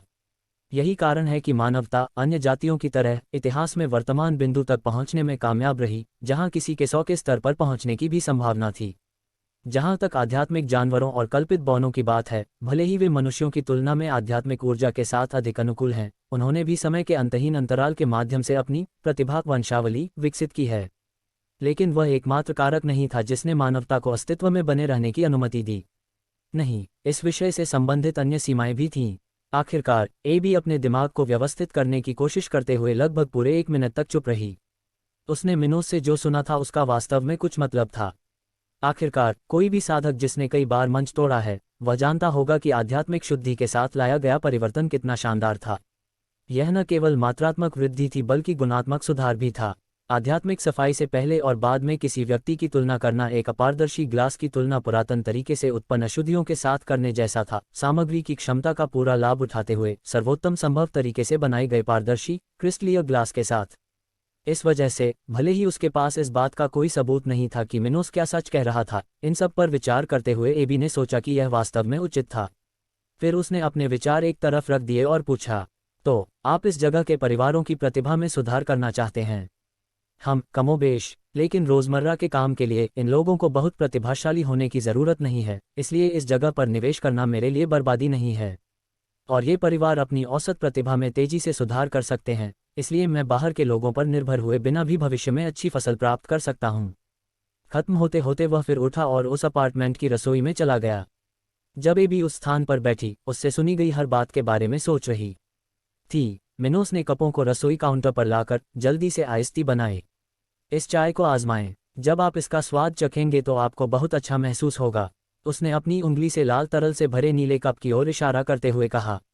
धन्यवाद, लेकिन एबी, चलो मेरे व्यवसाय के बारे में बात करना बंद करें। मैं तुम्हारे बारे में जानना चाहता हूँ। मिलर परिवार में तुम्हारा जीवन कैसा रहा है? ठीक है, मुझे आपसे बहुत सारी बातें करनी हैं। उसने मिनोस के साथ अपनी बातों के बारे में बात करना शुरू करते हुए चेहरे पर मुस्कान लाते हुए कहा। वे दोस्त थे और आध्यात्मिक टूर्नामेंट के दौरान मिनोस और एबी के पास इसके बारे में बात करने के लिए ज़्यादा समय नहीं था। नतीजतन यह उन दोनों के लिए उस समय के बारे में थोड़ा और जानने का सही मौका था जब वे अलग थे। दोनों कई घंटे तक बातें करते रहे, कभी कभी हंसते रहे और कभी कभी उनके चेहरे पर गंभीर भावभंगिमा करते रहे, एक दूसरे की व्यक्तिगत दोस्ती की खोज करते रहे। और गिरावट, मिनोस ने अपना सबसे बड़ा रहस्य, भगवान हेनरिक्स लोंगस द्वारा छोड़ी गई विरासत के बारे में कुछ नहीं बताया। अध्याय 186, उसका क्या हुआ? समय तेजी से चला गया और गरीब शहर में सुबह हो गई थी। पिछली रात कई घंटों तक बातें करने के बाद मिनोस एक प्रशिक्षण सत्र के लिए स्पेटियल किंगडम में गया था, जबकि यंग एबी पहले उसी तरह के अपार्टमेंट में आराम से रह रहा था। उन्होंने बैल के मौसम का लाभ उठाया और सुबह होने तक शांति से सोती रही। उसके बाद ABC शहर में बाहर की ओर प्रस्थान किया गया और उस स्थान को बेहतर तरीके से देखने के लिए भोजन के तुरंत बाद एडा से मिलने के लिए निकल गया। पहले वे मिनोस शहर क्षेत्र थे और इस जगह को बेहतर तरीके से देखने का मौका दिया गया था, बिना सीधी इमारतें और दी गई थीं। दोनों इस बात को लेकर बहुत उत्सुक थे कि युवा स्टुअर्ट के आने के बाद ये क्षेत्र कितना बेहतर हो गया था, इसलिए वे दोनों बातें चाहते थे कि यहाँ क्या हुआ था। वैसे भी जिस अपार्टमेंट में वह रह रही थी उसे छोड़ने के बाद एबी ने जल्द ही अपनी आध्यात्मिक समझ के माध्यम से अपने अंगरक्षक को ढूंढ लिया। एडा ने एक साधारण हरे रंग की पोशाक पहनी थी जो मिलर परिवार की सामान्य सुविधाओं से अलग थी। आखिरकार वे जिस स्थान पर थे वहां पर कोई खतरा नहीं था। वैसे भी वह एक छोटे से लड़के के घर के सामने जो मिनोस की हवेली के मेहमान के रूप में थी, जबकि उसके बाल खुले हुए थे। जैसे ही वह अपने अंगरक्षक के पास सांप को देखती थी, ए बी कोएदा से कुछ अलग महसूस होता था, जैसे कि वह कम तनावग्रस्त थी या कुछ और। उसके चेहरे पर मुस्कान और युवा महिला के अंगरक्षक की आंखों में एक अनोखी चमक थी। उसे क्या हुआ? ए बी ने खुद से पूछा। हालांकि उसने जल्द ही उस विचार को एक तरफ रख दिया जब अचानक उसे एडा की आवाज दी गई। मिस ए बी, आप बाहर इस जगह पर क्या देखना चाहती हैं? मैं ये सोच रहा हूं कि यहाँ क्या हुआ था, उन्होंने कहा जैसे ही उन्होंने ब्लू बाला वाली लड़की को देखा। यहाँ चलो शहर में घूमें। उसके बाद इस शहर के मध्य क्षेत्र की सड़कों की सैर करते हुए पिज्जा सिटी की सरकारी हवेली से निकल गए। उन्होंने सिटी की स्ट्रीट से सुपरमार्केट जाते हुए उस दौरान एक सार्वजनिक स्मारक देखा जिसे उन्होंने एक दिन पहले देखा था। इन आश्रमों में वे कुछ स्थानों पर और कुछ स्थानों पर आंदोलन का निरीक्षण करने के लिए अभिलेखों पर बात करते हैं, लेकिन उन्हें कुछ भी महत्वपूर्ण नहीं मिला। आखिरकार ड्रामा सिटी की औसत जनसंख्या को यह पता नहीं था कि मिनोस ने यहाँ होने वाले सभी संगीत को कैसे संभव बनाया। वे जानते थे कि शहर में बदलाव हो रहे थे, खेती कहीं कहीं से शुरू होती थी। थोड़ी देर के बाद वे अंततः एक सार्वजनिक उद्यान में रुके जहां कई पेड़ बिखरे हुए थे। उस स्थान के बीच में एक पानी का दर्पण था। उस बगीचे के पश्चिमी छोर पर एक छोटा सा झरना था, लगभग आधी भूमि पर फैला एक लॉन जिसमें विभिन्न प्रकार के पत्थरों से बने कुछ रास्ते थे जहां लोग चल सकते थे। वे पानी के शीशे के पास एक लकड़ी की बेंच पर बैठ गए और बातें करने लगे। एडा ने आश्चर्य से आह भरी और फिर बोलना शुरू किया। मैंने कभी नहीं सोचा था कि एक दिन ब्लैक प्लेन की इन भूमियों में संस्कृतियां विकसित होंगी। ये सचमुच अविश्वसनीय है। अगर मैंने ये सब अपनी आंखों से नहीं देखा होता तो मुझे कभी भी इस पर विश्वास नहीं होता, एबी ने चिल्लाकर कहा। उसने सेंट्रल मार्केट में बिकने वाले फलों का स्वाद चखा था और ड्राई सिटी में बेचे जाने वाले खाद्य पदार्थों की आध्यात्मिक समृद्धि को स्वयं महसूस किया था। उसने सुबह सुबह ब्लैक प्लेन में उत्पादित भोजन भी खाया था, लेकिन उसने कभी नहीं सोचा होगा कि यह एक स्थानीय उत्पाद था। उसे यह अजीब लगा कि मिनोस उसे इस तरह की विलासिता की पेशकश करेगा, क्योंकि मिलर परिवार में भी लोगों के लिए इस प्रकार का दैनिक भोजन करना आम बात नहीं थी। लेकिन उसने सोचा कि यह सिर्फ एक दोस्त की ओर से दूसरे दोस्त के प्रति एक विनम्र इशारा था। एबी ने सपने में भी नहीं सोचा होगा कि ड्राई सिटी में यह मानक है। परिणामस्वरूप इस वास्तविकता की खोज से मिनोस के युवा मित्र को गहरा सदमा लगा, जिसे इस समय समझ नहीं आ रहा था कि यह सब कैसे संभव है। लेकिन इतना ही नहीं, मिस एबी बटलर डिलियन ने भी अपनी खेती की गति में काफ़ी वृद्धि की है। एडा को यह याद आया और उसने तुरंत इस जानकारी को रिपोर्ट करना शुरू कर दिया। उसने तुरंत डिलियन के स्तर को महसूस नहीं किया था, फिर भी एक साथ समय बिताने के बाद अंततः उसे बटलर की आध्यात्मिक शक्ति की जांच करने की जिज्ञासा हुई। और ऐसा करते हुए एडा पूरी तरह से चौंक गई थी। इससे पहले आखिरी बार जब वह डिलियन के साथ थी तो वह केवल 44 के स्तर पर थी, जबकि वह उस समय पहले से ही 48 के स्तर पर थी। लेकिन एडा के लिए आश्चर्यजनक रूप से मिनोस का बटलर पहले ही उससे आगे निकल चुका था और पहले से ही 50 के स्तर के करीब पहुंच रहा था। मध्य महाद्वीप के उत्तर में धनी परिवारों के सदस्यों के लिए भी खेती की यह गति विशेष रूप से उल्लेखनीय थी। हालांकि केवल एक अधीनस्थ के लिए, जैसा कि डिलियन के मामले में था, यह एक हास्यास्पद गति थी। इतने कम संसाधनों, निम्न रैंकिंग तकनीकों और इतनी सारी जिम्मेदारियों के साथ एडा जैसे बड़े परिवारों के अधीनस्थों को साधना के छठे चरण आध्यात्मिक राजा तक पहुंचने में बहुत कठिन समय लगा। एबी ने फिर आश्चर्य से पूछा, क्या बटलर डिलियन ने भी अपनी खेती की गति में सुधार किया? वह डिलियन के पिछले खेती स्तर के बारे में नहीं जानती थी, इसलिए उसे पहले इसका एहसास नहीं हुआ था। इस वजह से एबी को बहुत आश्चर्य हुआ। क्या न केवल मिनोस की बल्कि उसके अधीनस्थों की भी गति में सुधार हुआ है? उसने कुछ पल के लिए इसके बारे में सोचा और निम्नलिखित निष्कर्ष पर पहुंची। मुझे लगता है कि उन्हें सिल्वर ग्रेड खेती तकनीक मिल गई होगी। क्या ये भी संभव है? एडा ने अविश्वास से पूछा। ऐसी चीज़ बहुमूल्य थी, और यहाँ तक कि जिन धनी परिवारों के साथ एबी आई थी वे भी इन सिल्वर ग्रेड तकनीकों में से एक से अधिक का खर्च वहन नहीं कर सकते थे। लेकिन ऐसा लग रहा था कि मिनोस के मामले में ऐसा नहीं था, और एक पल के लिए एडा को डिलियन से ईर्ष्या होने लगी। वह कितना भाग्यशाली है। उसने इसके बारे में संक्षेप में सोचा।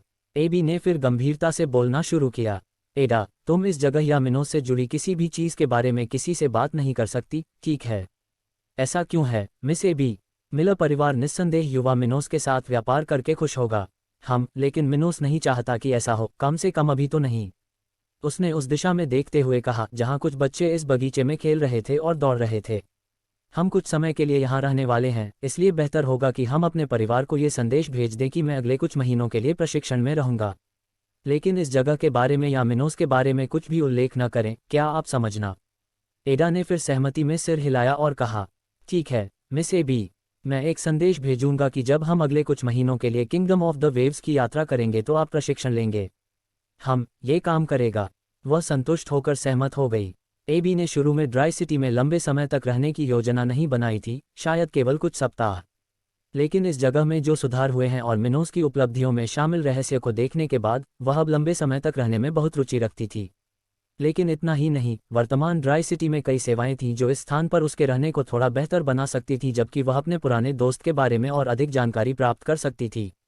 और हालांकि वह शहर अभी भी जहां से वह आई थी उससे काफ़ी पीछे था, फिर भी यहाँ सामान्य से अधिक समय तक रहना उसके लिए उतना नुकसानदेह नहीं था। एक धनी परिवार की एक युवा महिला के रूप में एबी के पास कई क्रिस्टल और अच्छी तकनीकें थीं, जिसने उसे यहाँ ब्लैक प्लेन पर भी एक आरामदायक जीवन शैली जीने की अनुमति दी। अगर उसे किसी चीज़ की ज़रूरत होती तो उसके लिए उसे कोहेन फैमिली स्टोर से खरीदना ही काफ़ी होता। एबी भी एक ऐसी लड़की थी जिसे अपने दोस्तों के साथ रहना, बाहर डिनर पर जाना और ऐसी ही चीज़ें पसंद थीं। इसलिए मिनोस जैसे पुराने दोस्त के साथ एक जगह पर रहना उसे बहुत अच्छा लगा। वह अभी तक साधना के उस बिंदु पर नहीं थी जहां वह बिना रुके लंबे समय तक प्रशिक्षण ले सकती थी। इस वजह से वह अपने खाली समय का सबसे अच्छे तरीके से आनंद लेना पसंद करती थी, एक दोस्त के साथ मौज मस्ती करना। लेकिन जब से मोना फ्लेमिंग एम्पायर में गई थी, एबी ने अपना सबसे करीबी साथी खो दिया था, जिसके साथ वह मौज मस्ती करने के लिए बाहर गई थी। आइए संस्कृति के इन क्षेत्रों पर एक नज़र डालें। मैंने सुना है कि वे शहर के पश्चिम की ओर हैं। एबी ने कहा कि उठने से ठीक पहले वह लकड़ी की बेंच पर बैठी थी। जबकि एबी और एडा धीरे धीरे ड्राई सिटी के बारे में जान रहे थे, पुरुषों का एक समूह बंदरगाह के अलग अलग बिंदुओं पर छिप छिप कर घूम रहा था। वहां कुछ पुरानी नावें एक लकड़ी के घाट पर बंधी हुई थीं, जहां से कुछ ही दूरी पर एक घाट था जिसमें एक छोटा सा प्रकाश स्तंभ था। इसके अलावा उस स्थान से तट के विपरीत दिशा में कई पुरानी इमारतें थीं, जैसे कि वह मानवता द्वारा छोड़ी गई कोई जगह हो। हालांकि बहुत से लोग इस जगह से गुजर रहे थे, पुराने कपड़े पहने हुए थे जो इस हद तक गंदे थे कि लोगों को केवल पसीने की बदबू से दूर किया जा सकता था। लेकिन ये बिल्कुल भी सामान्य बात नहीं थी। बीच बीच में चीखने चिल्लाने की आवाज़ें भी सुनाई देती थीं, साथ ही अजीब सी हंसी भी सुनाई देती थी। और इस बिंदु पर उन लोगों में से एक जो उस स्थान पर इधर उधर घूम रहे थे अंततः कहा, चलो उस व्यक्ति को सार्जेंट पीटर के ठिकाने के बारे में जानकारी है। अध्याय 187 पीटर का समाचार 1। वर्तमान में सूरज पहले ही क्षितिज पर डूब गया था और रात का अंधेरा पहले ही किंगडम ऑफ द वेव्स के दक्षिण पश्चिमी तट के आकाश पर हावी हो गया था। इस बार उस छोटे से शहर में जहां ब्लैक आर्मी के 20 जवान थे, रात का अंधड़ उस जगह पर एक बड़ा सा हिस्सा गिरा। यह एक अत्यंत प्राकृतिक वातावरण था। बिना किसी प्रकाश व्यवस्था के उस शहर की सड़कों पर केवल कुछ ही आग लगी थी। इसके अलावा सड़क संकरी, रेतीली जगहें और कई अखाड़ों से भरी जगहें हैं जो इस तरह की अनिश्चित जगहों पर रहती हैं। और कूड़े की गंध, आग के गोले के साथ उस जगह के ज्यादातर हिस्सों में शोर था, जो मूल रूप से दर्द की चीख, रोना और कभी कभी अजीब हंसी का मिश्रण था। 2 दिन पहले सार्जेंट पीटर का अपहरण करने वाले समुद्री डाक से निकले लोग मिनोस के सैनिकों का पालन पोषण करने के लिए इस शहर में आए थे। इन लोगों को ट्रैक करना मुश्किल नहीं था, क्योंकि मिनोस के विपरीत इन लोगों को अपने विभाजन को लेकर चिंता नहीं थी। इसके साथ ही कई दिनों की जांच के बाद सार्जेंट का समूह अंततः इस तटीय शहर में पहुंच गया, जहां डाक और समुद्री डाक के कई समूह एकत्र हो रहे थे। और इन 2 दिनों में ग्रुप ने शांति से इस जगह का निरीक्षण किया। यहां आसपास के लोगों की गतिविधियों की जांच की गई और क्षेत्र को थोड़ा थोड़ा करके जाना गया। ये बिना नाम का एक शहर था जिसे बहुत पहले ही छोड़ दिया गया था। हालांकि मध्य महाद्वीप के उत्तर के हाल के इतिहास में किसी भी समय ये स्थान इस क्षेत्र में काले बाजार से संबंधित लोगों के लिए एक क्रॉसिंग पॉइंट बन गया था। पूरे क्षेत्र की तरह कुछ शहर भी थे जहां अपराधी अपने वस्तुओं को बेच सकते थे, विनिमय कर सकते थे, स्थानांतरण कर सकते थे और परिवहन प्राप्त कर सकते थे। इसी तरह ड्रॉक सिटी से आ रहे सैनिकों को अंततः उन समुद्री डाक से निकाल दिया गया, जहां मार्क से मिलने में ज़्यादा समय नहीं लगा। पूछ पीटर का अपहरण कर लिया गया था। उन्हें एक व्यक्ति मिला था जो इसी शहर में उस समुद्री डाकू गिरोह का पता लगाता था, और वे इस बार इस व्यक्ति से मिलने की तैयारी कर रहे थे। सैनिक अपने शिकार पर घाट के लिए सही समय का इंतजार करते हुए इस छोटे से शहर के हिस्सों में कई घंटे तक छुपे रहे। ग्रुप स्टार्टअप में काम नहीं किया जा सका क्योंकि इस स्थान पर खेती के 5वें चरण में कंपनी के कर्मचारियों की संख्या ऐसी नहीं थी जिसे वे अकेले प्रबंधित कर सकें। इस कारण से ये पता लगाने के बाद कि इस व्यक्ति के पास पत्नी के विवरण के बारे में महत्वपूर्ण जानकारी हो सकती है, ब्लैक प्लेन से आने वाले टोक्यो ने जल्दी और प्रारंभिक आक्रमण किया, चरणबद्ध रूप से कार्य करने के लिए खुद को तैयार करना शुरू कर दिया कर था। इस समय जब 20 सैनिक उस बंदरगाह के अंधेरे में थे तो एक व्यक्ति अपने बाएं हाथ में एक बोतल लेकर, केवल शर्ट पहने हुए, तट के किनारे चल रहा था। जब उन्होंने ये देखा तो एक सिपाही ने अचानक हस्ताक्षर कर दिया, जबकि किसी ने आधे में कहा, चलो जल्दी से कार्रवाई करें, हम पूछताछ के लिए बाद में छोड़ देंगे। ऐसा कहने के बाद समूह का आधा हिस्सा उस स्थान पर खड़ा हो गया जहां वे थे, और उन्होंने चारों ओर देखा। ये सुनिश्चित हो गया कि यह स्थान पर कोई और नहीं है। दूसरी ओर अन्य लोग उस बंदरगाह के माध्यम से लक्ष्य आगे बढ़ रहे थे, धीरे धीरे अपने लक्ष्य के करीब पहुंच रहे थे। ये व्यक्ति 45 के स्तर पर था और यह हनाम शहर के कुछ स्थायी स्थानों में से एक था। संभवतः लगभग वह अकेले घूमने की कहानी की, यहाँ तक कि बहिष्कृत लोगों से भारी जगह में भी, जैसे कि इस शहर में हुआ था। लेकिन फिर भी वह इस जगह के मानकों के हिसाब से शक्तिशाली था। मिनोस के सैनिकों ने उसे पराजित किया था।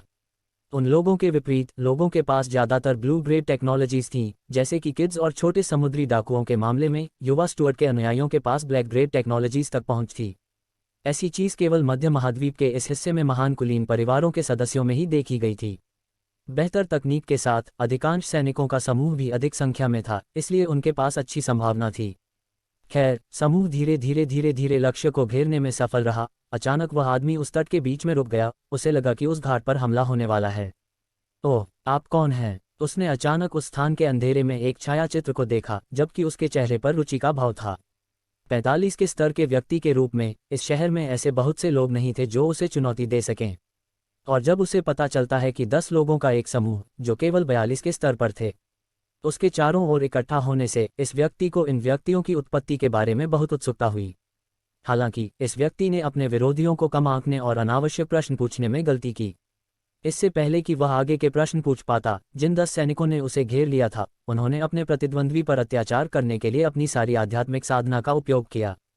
वे उन डाकुओं और समुद्री डाकुओं का ध्यान आकर्षित नहीं करना चाहते थे जो उस शहर में शोर शराबा कर रहे थे। इसलिए उन्होंने इस विषय को एक अलग दृष्टिकोण के साथ आगे बढ़ाने का विकल्प चुना। कोई भी साधक किसी चीज़ या व्यक्ति पर दबाव डालने के लिए अपनी आध्यात्मिक शक्ति का उपयोग कर सकता है। यह एक खेती की लड़ाई की तरह था, जिसमें अधिक प्रचुर पक्ष दूसरे पर अत्याचार करता था। इसका परिणाम दोनों ओर से आध्यात्मिक उपभोग था, और जो कोई भी पहले अपनी सीमा तक पहुंचता था उसे विरोधी आध्यात्मिक शक्ति द्वारा बाहर कर दिया जाता था। लेकिन यह उन झगड़ों में उपयोगी नहीं था जहां एक पक्ष को सर्वोत्तम संभव प्रदर्शन करना होता था। किसी प्रतिद्वंद्वी पर दबाव बनाने के लिए आध्यात्मिक ऊर्जा का उपयोग करना बर्बादी माना जाता था, क्योंकि इससे प्रतिद्वंद्वी की मृत्यु का खतरा नहीं होता था, जिससे केवल अत्यधिक थकावट होती थी। वैसे भी उस पल में 10 स्तर 42 के साधकों ने अपने लक्ष्य पर दबाव डालने के लिए अपनी पूरी ऊर्जा झोंक दी, जिससे रंगीन हाथों का एक सेट जैसा दिखने लगा जो उस आदमी के ऊपर तैर रहा था, जिससे ऐसा लग रहा था जैसे वह गुरुत्वाकर्षण के प्रभाव से बहुत अधिक था। साधारण यह महसूस करने पर आदमी तुरंत समझ गया कि क्या हो रहा था, और उसने विरोधियों का मुकाबला करने के लिए अपनी खेती का इस्तेमाल किया। दुखी कायर मेरे साथ ऐसी मूर्खतापूर्ण युक्ति अपना रहे हैं। ऐसा नहीं है कि वह अपनी युद्ध तकनीकों से मिनोस के सैनिकों पर हमला नहीं करना चाहता था, लेकिन अगर उसने ऐसा किया तो यह उसके लिए और भी बुरा होगा। जो समूह हमला कर रहा था उसने पहले ही अपने पास मौजूद हर चीज़ से उस पर दबाव बना लिया था। यदि यह आदमी उसी तरह अपना बचाव नहीं करता तो उसे लड़ने का मौका दिए बिना ही बाहर कर दिया जाता। ये सब इसलिए क्योंकि उसने इन शत्रुओं के प्रति अपनी चौकसी कम कर दी थी। और जैसे ही उसने ऐसा किया, एक बड़ी काली हथेली उस आदमी की ओर से आती हुई दिखाई दी, जो उसे दबाने की कोशिश कर रहे हाथों को धक्का देने की कोशिश कर रही थी। लेकिन वह व्यर्थ था। इतनी संख्यात्मक कमी के साथ ये केवल कुछ ही सेकंड की बात थी जब उस आदमी के माथे पर पसीने की बूंदें दिखाई देने लगीं, जबकि उसका चेहरा बेहद पीला पड़ गया था। कश उस क्षण आध्यात्मिक टकराव अंततः समाप्त हो गया था, जब रंगीन हथेलियों के समूह ने उन काले हाथों को नष्ट कर दिया था जिन्होंने उन पर हमला किया था। उस आदमी ने दर्द की एक संक्षिप्त चीख निकाली जब अंततः वह उस स्थान के बीच में अपनी चेतना खो बैठा। चलो जल्दी चलें, इस आदमी को पकड़ें और इस जगह के पूर्व में जंगल की ओर चलें। सिपाहियों में से एक ने धीमी आवाज में बात की ताकि केवल यहाँ मौजूद लोग ही उसे सुन सकें। ... कुछ समय बाद 21 लोगों का एक समूह घने जंगल के बीच में था, जबकि वे जहाँ थे उसके आसपास आग जल रही थी। रात ठंडी थी और पेड़ों से गुजरती हवा की आवाज़ साफ सुनी जा सकती थी। उस स्थान पर उस अग्नि के चारों ओर समूह फैला हुआ था। उनमें से कुछ आसपास का नज़ारा देख रहे थे, अन्य पिछले विवाद से आराम करते हुए बैठकर खा रहे थे। आखिरकार उस जगह आग के बगल में एक अधेड़ उम्र का आदमी जमीन पर लेटा हुआ था। वह अभी भी बेहोश था और उसके गले में एक जंजीर थी जो उसकी खेती को सील कर रही थी। ये वह व्यक्ति था जिस पर पहले घात लगाकर हमला किया गया था, और इस स्थान के आसपास के 20 अन्य लोग मिनोस के सैनिक थे। और थोड़ी देर बाद आखिरकार एक सिपाही ने उस जगह की खामोशी को तोड़ते हुए कुछ कहा। देखो, वह जाग रहा है। ये सुनकर वहां बैठे और आराम कर रहे अन्य सैनिकों ने अपना ध्यान हटाया और जो होने वाला था उसकी तैयारी करने लगे। फिर उस आदमी ने तेजी से अपनी आंखें झपकाईं, ये समझने की कोशिश करते हुए कि क्या हुआ था। जैसे ही वह एक तरफ से दूसरी तरफ मुड़ा, धत, मेरी खेती सील हो गई है। अपनी गर्दन पर पट्टा महसूस कर उसे बहुत अफसोस हुआ। उसी समय समूह में से एक सार्जेंट उस आदमी के सामने बैठ गया और बोलना शुरू कर दिया। यदि आप कल देखने के लिए जीवित रहना चाहते हैं तो बेहतर होगा कि आप हमसे कुछ भी न छिपाएं। तुमसे कुछ छिपाओ। तुम कौन हो? तुमने अचानक मुझ पर हमला क्यों किया? उसने गुस्से से पूछा। आओ आ। हालांकि उसे जो जवाब मिला वह पेट में एक टकसाल था जिससे उसके मुंह से खून निकल आया। आप यहाँ प्रश्न मत पूछें। जिस सिपाही ने उस पर हमला किया था उसमें उसने खतरनाक व्यवहार किया था। इसके तुरंत बाद इन सैनिकों के नेता डुमास ने फिर से बात की। हमारे एक दोस्त का कुछ दिन पहले इस शहर से समुद्री डाकुओं वाले ग्रुप ने उपनाम कर लिया था। अध्याय 188, पीठ की खबर 2। समुद्री मछली का एक समूह। यहाँ आसपास कई समुद्री डाकू हैं। वह आदमी डूब गया। हम ये जानते हैं, लेकिन इस विशिष्ट समूह इसके सदस्यों के पास इस तरह के दोष थे। फिर डुमास ने एक डिज़ाइन वाला पेपर दिखाया जिसमें एक लाल त्रिकोण था। इस मिशन के लिए भेजे गए सैनिकों के समूह ने पीटर के खिलाफ लड़ाई में 2 समुद्री डाकुओं को मार डाला। एक के खोए हुए अंक के माध्यम से इसकी खोज की थी। वहां एक उपलब्धि ये थी कि डुमास ने युद्ध के मैदान में पीछे छोड़े गए हाथ पर एक व्यक्ति को दिखाया था। और जब बैटल की जगह की जांच में सैनिक समूह के साथ कोचमैन से बात की गई तो उस बूथ व्यक्ति ने कहा कि वह इस समुद्री डाकू समूह के बारे में जानकारी रखता था। उस किताब व्यक्ति के अनुसार पीटर का सही करने वाला समूह लंबे समय से मध्य महाद्वीप के उत्तर के विभिन्न विचारधारा में सक्रिय था। लेकिन जो चीजें उन्हें आसानी से अलग कर सकती थीं, वह वास्तव में वे दोषी थे जिन्हें उनके सदस्यों ने चित्रित किया था, मानो ये गर्व का बिल्ला हो। इनमें से कुछ के पास से एक से अधिक टैटू थे, कभी कभी उनकी पीठ, बटाल पर, और कुछ ने इसे अपने नारियल पर अतिरंजित किया था। तो डुमास को विश्वास था कि यह आदमी, जो इस बंदरगाह शहर के प्रबंधकों में से एक घटना में हुआ था, उन लोगों के पिता के साथ यहाँ से कुछ के बारे में पता चला था। आखिरकार एक पुराने कागज पर बनी छवि को देखकर उस व्यक्ति ने एक दोस्त के लिए गंभीर चेहरा बनाया और उस समुद्री डाकू समूह की पहचान की जिसके बारे में ये लोग बात कर रहे थे। वह असल में इन डायलॉग्स के बारे में जानते थे। आखिरकार उसने अपनी बहुत सारी नफरत की थी। ठगों के लिए भी। पूर्ण अराजकता उनके व्यवसाय और किराएदारों की जिंदगी के लिए अच्छी नहीं थी। और यह आदमी स्थानीय प्रबंधकों में से एक के रूप में गर्म खून वाले लोगों के कारण हर समय समस्याओं का समाधान नहीं करना चाहता था, जो मिथ्या के मामूली संकेत पर परेशानी पैदा करते हैं। और विचार समूह के समुद्री डाकू, खैर, उन्हें व्यवसाय में सबसे अच्छा माना जा सकता है। हालांकि मध्य महाद्वीप के उत्तर में ये समुद्री डाकू समूह मूल समूह की केवल एक शाखा थी, फिर भी इसके सदस्य को मध्य महाद्वीप के सबसे मजबूत स्थान से एक संगठन का हिस्सा होने पर बहुत गर्व था। इससे उन्हें अजेयता का एहसास हुआ कि उनके लिए कुछ भी गलत नहीं हो सकता। और परिणामस्वरूप आम डाकू जो न्यूनतम व्यवस्था के साथ रहना चाहते थे, जैसा कि इस व्यक्ति के साथ हुआ था जिसे मिनोस के सैनिकों ने एकजुट कर लिया था, उन्हें उन समुद्री सामान के बेलगाम स्ट्रेंथ को सहना पड़ा। कुछ देर बाद उस अंधेरे जंगल के साझीदार पर तूफानी मछली डाली और फिर बोलना शुरू कर दिया। हा, तो आप इस ट्रेनिंग में से एक के बारे में क्या बात कर रहे हैं? चिंता मत कीजिए, मैं आपको वह सब कुछ बताऊंगा जो मुझे पता है। 2 हफ्ते पहले ये ग्रुप जिसका आप विज्ञापन कर रहे हैं इस शहर में आए थे जहां हम थे। लेकिन ग्रुप पूरा नहीं था। आमतौर पर उनके साथ यात्रा करने वाले 2 समुद्री डाकू ग्रुप के साथ नहीं थे। उस आदमी ने उस जगह के टुकड़े पर प्लास्टर किया हुआ कहा, कभी आग को देखा, कभी साजन डुमास को देखा जो उसके पास था।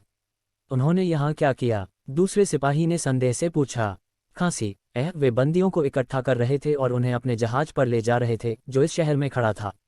हालांकि 2 सप्ताह पहले आने के बाद उन्होंने अंततः जहाज पर सभी जगहें पूरी कर ली थीं और फिर इधर उधर नहीं लटके थे। और वे कहाँ गए, क्या आप जानते हैं? डुमास ने पूछा। फिर उसने संजीदगी से जवाब दिया, हे, मैं यह नहीं कह सकता कि वे इस समय कहाँ हैं, लेकिन मुझे पता है कि वे क्रॉमवेल किंगडम में ब्लैक मार्केट में गए थे। आप ऐसा क्यों सोचते हैं? क्योंकि तुमने मुझे बताया था। क्रॉमवेल साम्राज्य के ब्लैक मार्केट के समुद्री डाकुओं और डाकुओं के साथ कई लेन देन थे जो आमतौर पर इन क्षेत्रों के तट पर होते थे, और दास व्यापार उन स्थानों की मुख्य गतिविधियों में से एक थी। क्रॉमवेल साम्राज्य में कई परिवार दास पट्टों में बंदियों को प्राप्त करने की इच्छा थी। इस राज्य की मुख्य व्यावसायिक गतिविधि कृषि थी। यह उन क्षेत्रों में सबसे अधिक थी जहां पर श्रम की अधिक संभावना थी। बंदियों से लाइसेंस में खेती करना मुश्किल नहीं था। आखिरकार इसके लिए बहुत अधिक ज्ञान की आवश्यकता नहीं थी, किसी अच्छे संस्थान की खेती के लिए नहीं। इसके साथ दासों को लगभग पूरी तरह से नियंत्रित किया जा सकता था। छूट की कोई संभावना नहीं थी, क्योंकि वे आमतौर पर अपने मालिकों की तुलना में बहुत शुष्क होते थे, जैसे कि वे एक मानक श्रम शक्ति थे। इसके साथ क्रॉमवेल साम्राज्य ने अपने पूरे इतिहास में हजारों लोगों की दासता के माध्यम से विकास के मार्ग पर चल दिया। हालांकि हाल के इतिहास में गुलामी में कोई भी मछली नहीं रखी गई है, क्योंकि महाद्वीप के इस हिस्से में क्षेत्रीय स्तर पर कोई महत्वपूर्ण समस्या नहीं है। वैसे ही उस आदमी का जवाब सुनने के बाद डुमास ने अपनी आंखें बंद करके रात की हल्की हवा को एक पल के लिए बंद कर दिया। ठीक है, अब तक ये डाकू क्रॉमवेल साम्राज्य के दास बाजार में लगभग आ चुके होंगे। फिर उसने गंभीर भाव से पूछा, और काली प्रतिभा वाले उन बंदांगियों का क्या होता है? काली प्रतिभा, हो ठीक है, खांसी, उन्हें सीधे बड़े स्थानीय कुलीन परिवार को बेच दिया जाता है। उसके बाद कुछ भी हो सकता है। कभी कभी इन शानदार बंदियों में से एक रईसों का आकर्षण बन जाता है, जो अपने जीवन के लिए मछली में मनोरंजन के एक रूप हैं, या यहाँ तक कि मानव रोटी बनने की भी कई छुट्टियां हैं। इसने सभी 20 सैनिकों को आश्चर्यचकित कर दिया। मानव कड़ाही को पलटना उन व्यक्तियों के लिए इस्तेमाल किया जाने वाला शब्द था जिनका उपयोग दोहरे कृषकों द्वारा किया जाता था। उनकी खेती का आधार धीरे धीरे चूसा जाता था और दोहरे कृषकों के लिए आध्यात्मिक शक्ति में बदल जाता था। आध्यात्मिक जगत में व्यवहार में दोहरी खेती को नापसंद किया जाता था। इसने इस पहलू पर केंद्रित साधना तकनीकों के माध्यम से सेक्स के दौरान दूसरे पक्ष की आध्यात्मिक ऊर्जा को चुराने पर ध्यान केंद्रित किया। इस प्रकार की प्रथा पर ध्यान केंद्रित करने वाले कुलीन परिवार अक्सर इसके लिए प्रतिभाशाली दासों या बंदियों का इस्तेमाल करते थे। सबसे पहले पीड़ितों को गोलियां और आध्यात्मिक दवाएं लेने के लिए मजबूर किया जाता था, जिससे उनकी खेती तेजी से बढ़ जाती थी, अगर वे उन्हें खरीदने वाले दोहरे कल्टीवेटर से बहुत कमजोर होते। अंततः उनका उपयोग दोहरे कृषकों के उस परिवार के सदस्यों को तब तक मजबूत करने के लिए किया जाएगा जब तक कि उनकी सारी खेती नष्ट न हो जाए। कितनी भयानक बात है! सिपाहियों में से एक मन ही मन बुदबुदाया। ये भी संभावना है कि वे आपके मित्र का उपयोग अन्य दासों के साथ प्रजनन करने के लिए करेंगे। यह उसके लिए बेहतर होना चाहिए, आदमी ने कहा। उसके चेहरे पर ज्यादा भावना नहीं दिख रही है। यह उन परिवारों की एक और प्रथा थी। वास्तव में ये वैसा ही था जैसा उच्च क्षमता वाले आध्यात्मिक जानवरों के साथ हुआ था, जैसा कि एमलिन के मामले में हुआ था। कुछ कुलीन परिवारों ने आध्यात्मिक जानवरों के जोड़ों का अपहरण कर लिया और संतान पैदा होने तक इंतजार किया। उसके बाद वे माता पिता को मार डालेंगे और नवजात शिशु का पालन पोषण करेंगे, जिससे उसे विश्वास हो जाएगा कि उसका पहले कभी कोई परिवार नहीं था। प्रतिभाशाली दासों के साथ भी ऐसा ही हुआ। बंदी पुरुषों और महिलाओं को उत्तेजक पदार्थ दिए गए और उनका प्रजनन समाप्त हो गया, और एक निश्चित समय तक ऐसा करने से गर्भधारण होने की संभावना बहुत अधिक थी। और इसके साथ ही माता पिता को मार दिया जाएगा, जबकि बच्चों को उन परिवारों में पाला जाएगा, बिना कुछ जाने कि क्या हुआ था। इसके साथ मनुष्य के रूप में दोनों आध्यात्मिक जानवर जब इन परिवारों द्वारा बनाए जाएंगे, तो वे पूरी तरह से उनके प्रति वफादार होंगे और उन दासों या बुद्धिमान जानवरों की तुलना में कहीं अधिक मूल्यवान होंगे जो विद्रोह कर सकते हैं। क्या आप जानते हैं कि कौन से कुलीन परिवार आमतौर पर गुलामी में शामिल होते हैं? बिल्कुल नहीं, लेकिन मुझे पता है कि किंगडम ऑफ द वेव्स का रीड परिवार, जो हमारे क्षेत्र में गुलाम परिवारों में से एक है, का क्रॉमवेल साम्राज्य के चैम्बर्स परिवार से मजबूत संबंध है। इसलिए मेरा मानना है कि चैम्बर्स परिवार अवश्य ही होना चाहिए इसमें भी शामिल हैं। ठीक है, ये कहने के बाद डुमास उस आदमी के पास से चला गया और इस मामले पर चर्चा करने के लिए ब्लैक प्लेन्स आर्मी के अन्य सैनिकों से मिला। तो हम आगे क्या करें, बॉस? क्या हम इस आदमी पर भरोसा कर सकते हैं? सार्जेंट में से एक ने पूछा। हालांकि इससे पहले कि डुमास कुछ कहता, समूह में किसी और ने पहल की और कहा, चीफ डुमास, मेरा मानना है कि वह आदमी सच कह रहा था। मैंने पूरे समय अपनी जन्मजात क्षमता सोल नॉइज का उपयोग किया, लेकिन मुझे उसकी ओर से कोई बुरे इरादे महसूस नहीं हुए। जिस सैनिक ने बात की थी उसके पास एक सहज समर्थन प्रकार की क्षमता थी जो किसी व्यक्ति की आत्मा में होने वाली विविधताओं की जांच कर सकती थी। ओह खैर, यह अच्छा है। इसके बाद डुमास ने आगे बढ़ना जारी रखा। हम युवा मास्टर को सूचित करने के लिए 4 सैनिकों को वापस मुख्यालय भेजकर शुरुआत करेंगे। साथ ही हम में से बाकी लोग क्रॉमवेल साम्राज्य की यात्रा करेंगे, उस राज्य के तट पर ब्लैक मार्केट की ओर।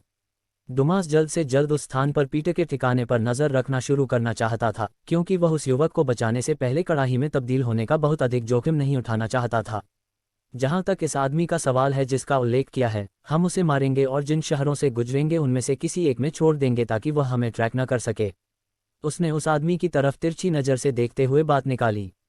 दुर्घटना होने के बावजूद उस व्यक्ति ने वास्तव में अपने खिलाफ कुछ भी नहीं किया और प्रतिक्रिया भी नहीं दी। इसलिए डुमास बिना किसी महान कारण के किसी को भी मारना नहीं चाहता था, क्योंकि इस बात की अधिकांश संभावना नहीं थी कि यह आदमी ब्लैक प्लेन के लिए परेशानी पैदा कर रहा था। अध्याय 189। एक अच्छा भाई। जबकि अधिकांश मिनोस सैनिक क्रोमवेल साम्राज्य के तट से दक्षिण की ओर यात्रा कर रहे थे, पार्टी के अन्य 4 सदस्य पहले से ही डॉरी सिटी लौट रहे थे। वे अब तक समग्र की दी गई जानकारी प्रदान करेंगे ताकि मिनोस अपना निर्णय ले सकें। इस बीच किंगडम ऑफ द वेव्स के एक विशिष्ट क्षेत्र में इस राज्य की राजधानी के पास एक महान महानगर था जो निकटवर्ती राजधानी शहर के समान ही शानदार था, जहां से मिनोस आध्यात्मिक खेल के दौरान गुजरे थे।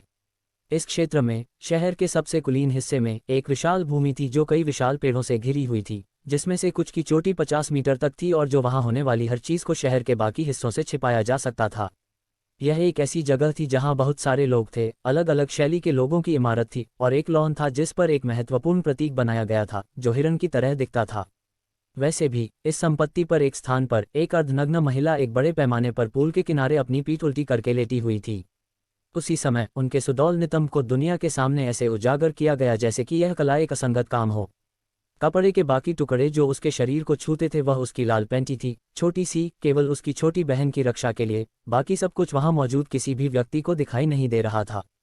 ईसाई की तरफ एक छोटी सी लड़की जिसमें कुछ पेय पदार्थ और एक लड़की की ब्रा थी, जबकि एक आदमी जो 20 साल से अधिक का नहीं रह गया था वह महिला के पास खड़ी थी, अपने हाथों को एक मलाईदार पदार्थ में ले जा रही थी। मार्टिल्ड। फिर उसने तुरंत अपने हाथों का उपयोग करके उस पदार्थ को महिला के सहयोग से त्वचा की मालिश करते हुए उसकी पीठ पर रांचा बना दिया, जिससे वह कुछ सुखद आवाजें निकालने लगी। थोड़ी देर तक आदमी ने ऐसा तब तक किया जब तक अंततः उसने अपनी पूरी नितंबों की मालिश करना शुरू नहीं किया। कभी कभी अपनी एक उंगली उसकी पैंटी के नीचे फिर से आ जाती थी। मार्टिल्ड। हालांकि इससे पहले की बात एक नए स्तर पर विकसित हुई, महिला को अपने विचार वापस आ गए और वह पुरुष के हाथों से दूर हटते हुए वहां से उठ गई। ईसाई, मैंने पहले ही कहा था कि जब तक मेरे पति की मौत का बदला नहीं लिया गया मेरे साथ ऐसा नहीं हुआ।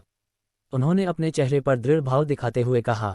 उनके पति की मृत्यु को लगभग 1 वर्ष हो गया, लेकिन कोई भी समस्या संबंधी जानकारी नहीं मिली और एक अच्छी पत्नी की तरह ये महिला बदली लेना चाहती थी।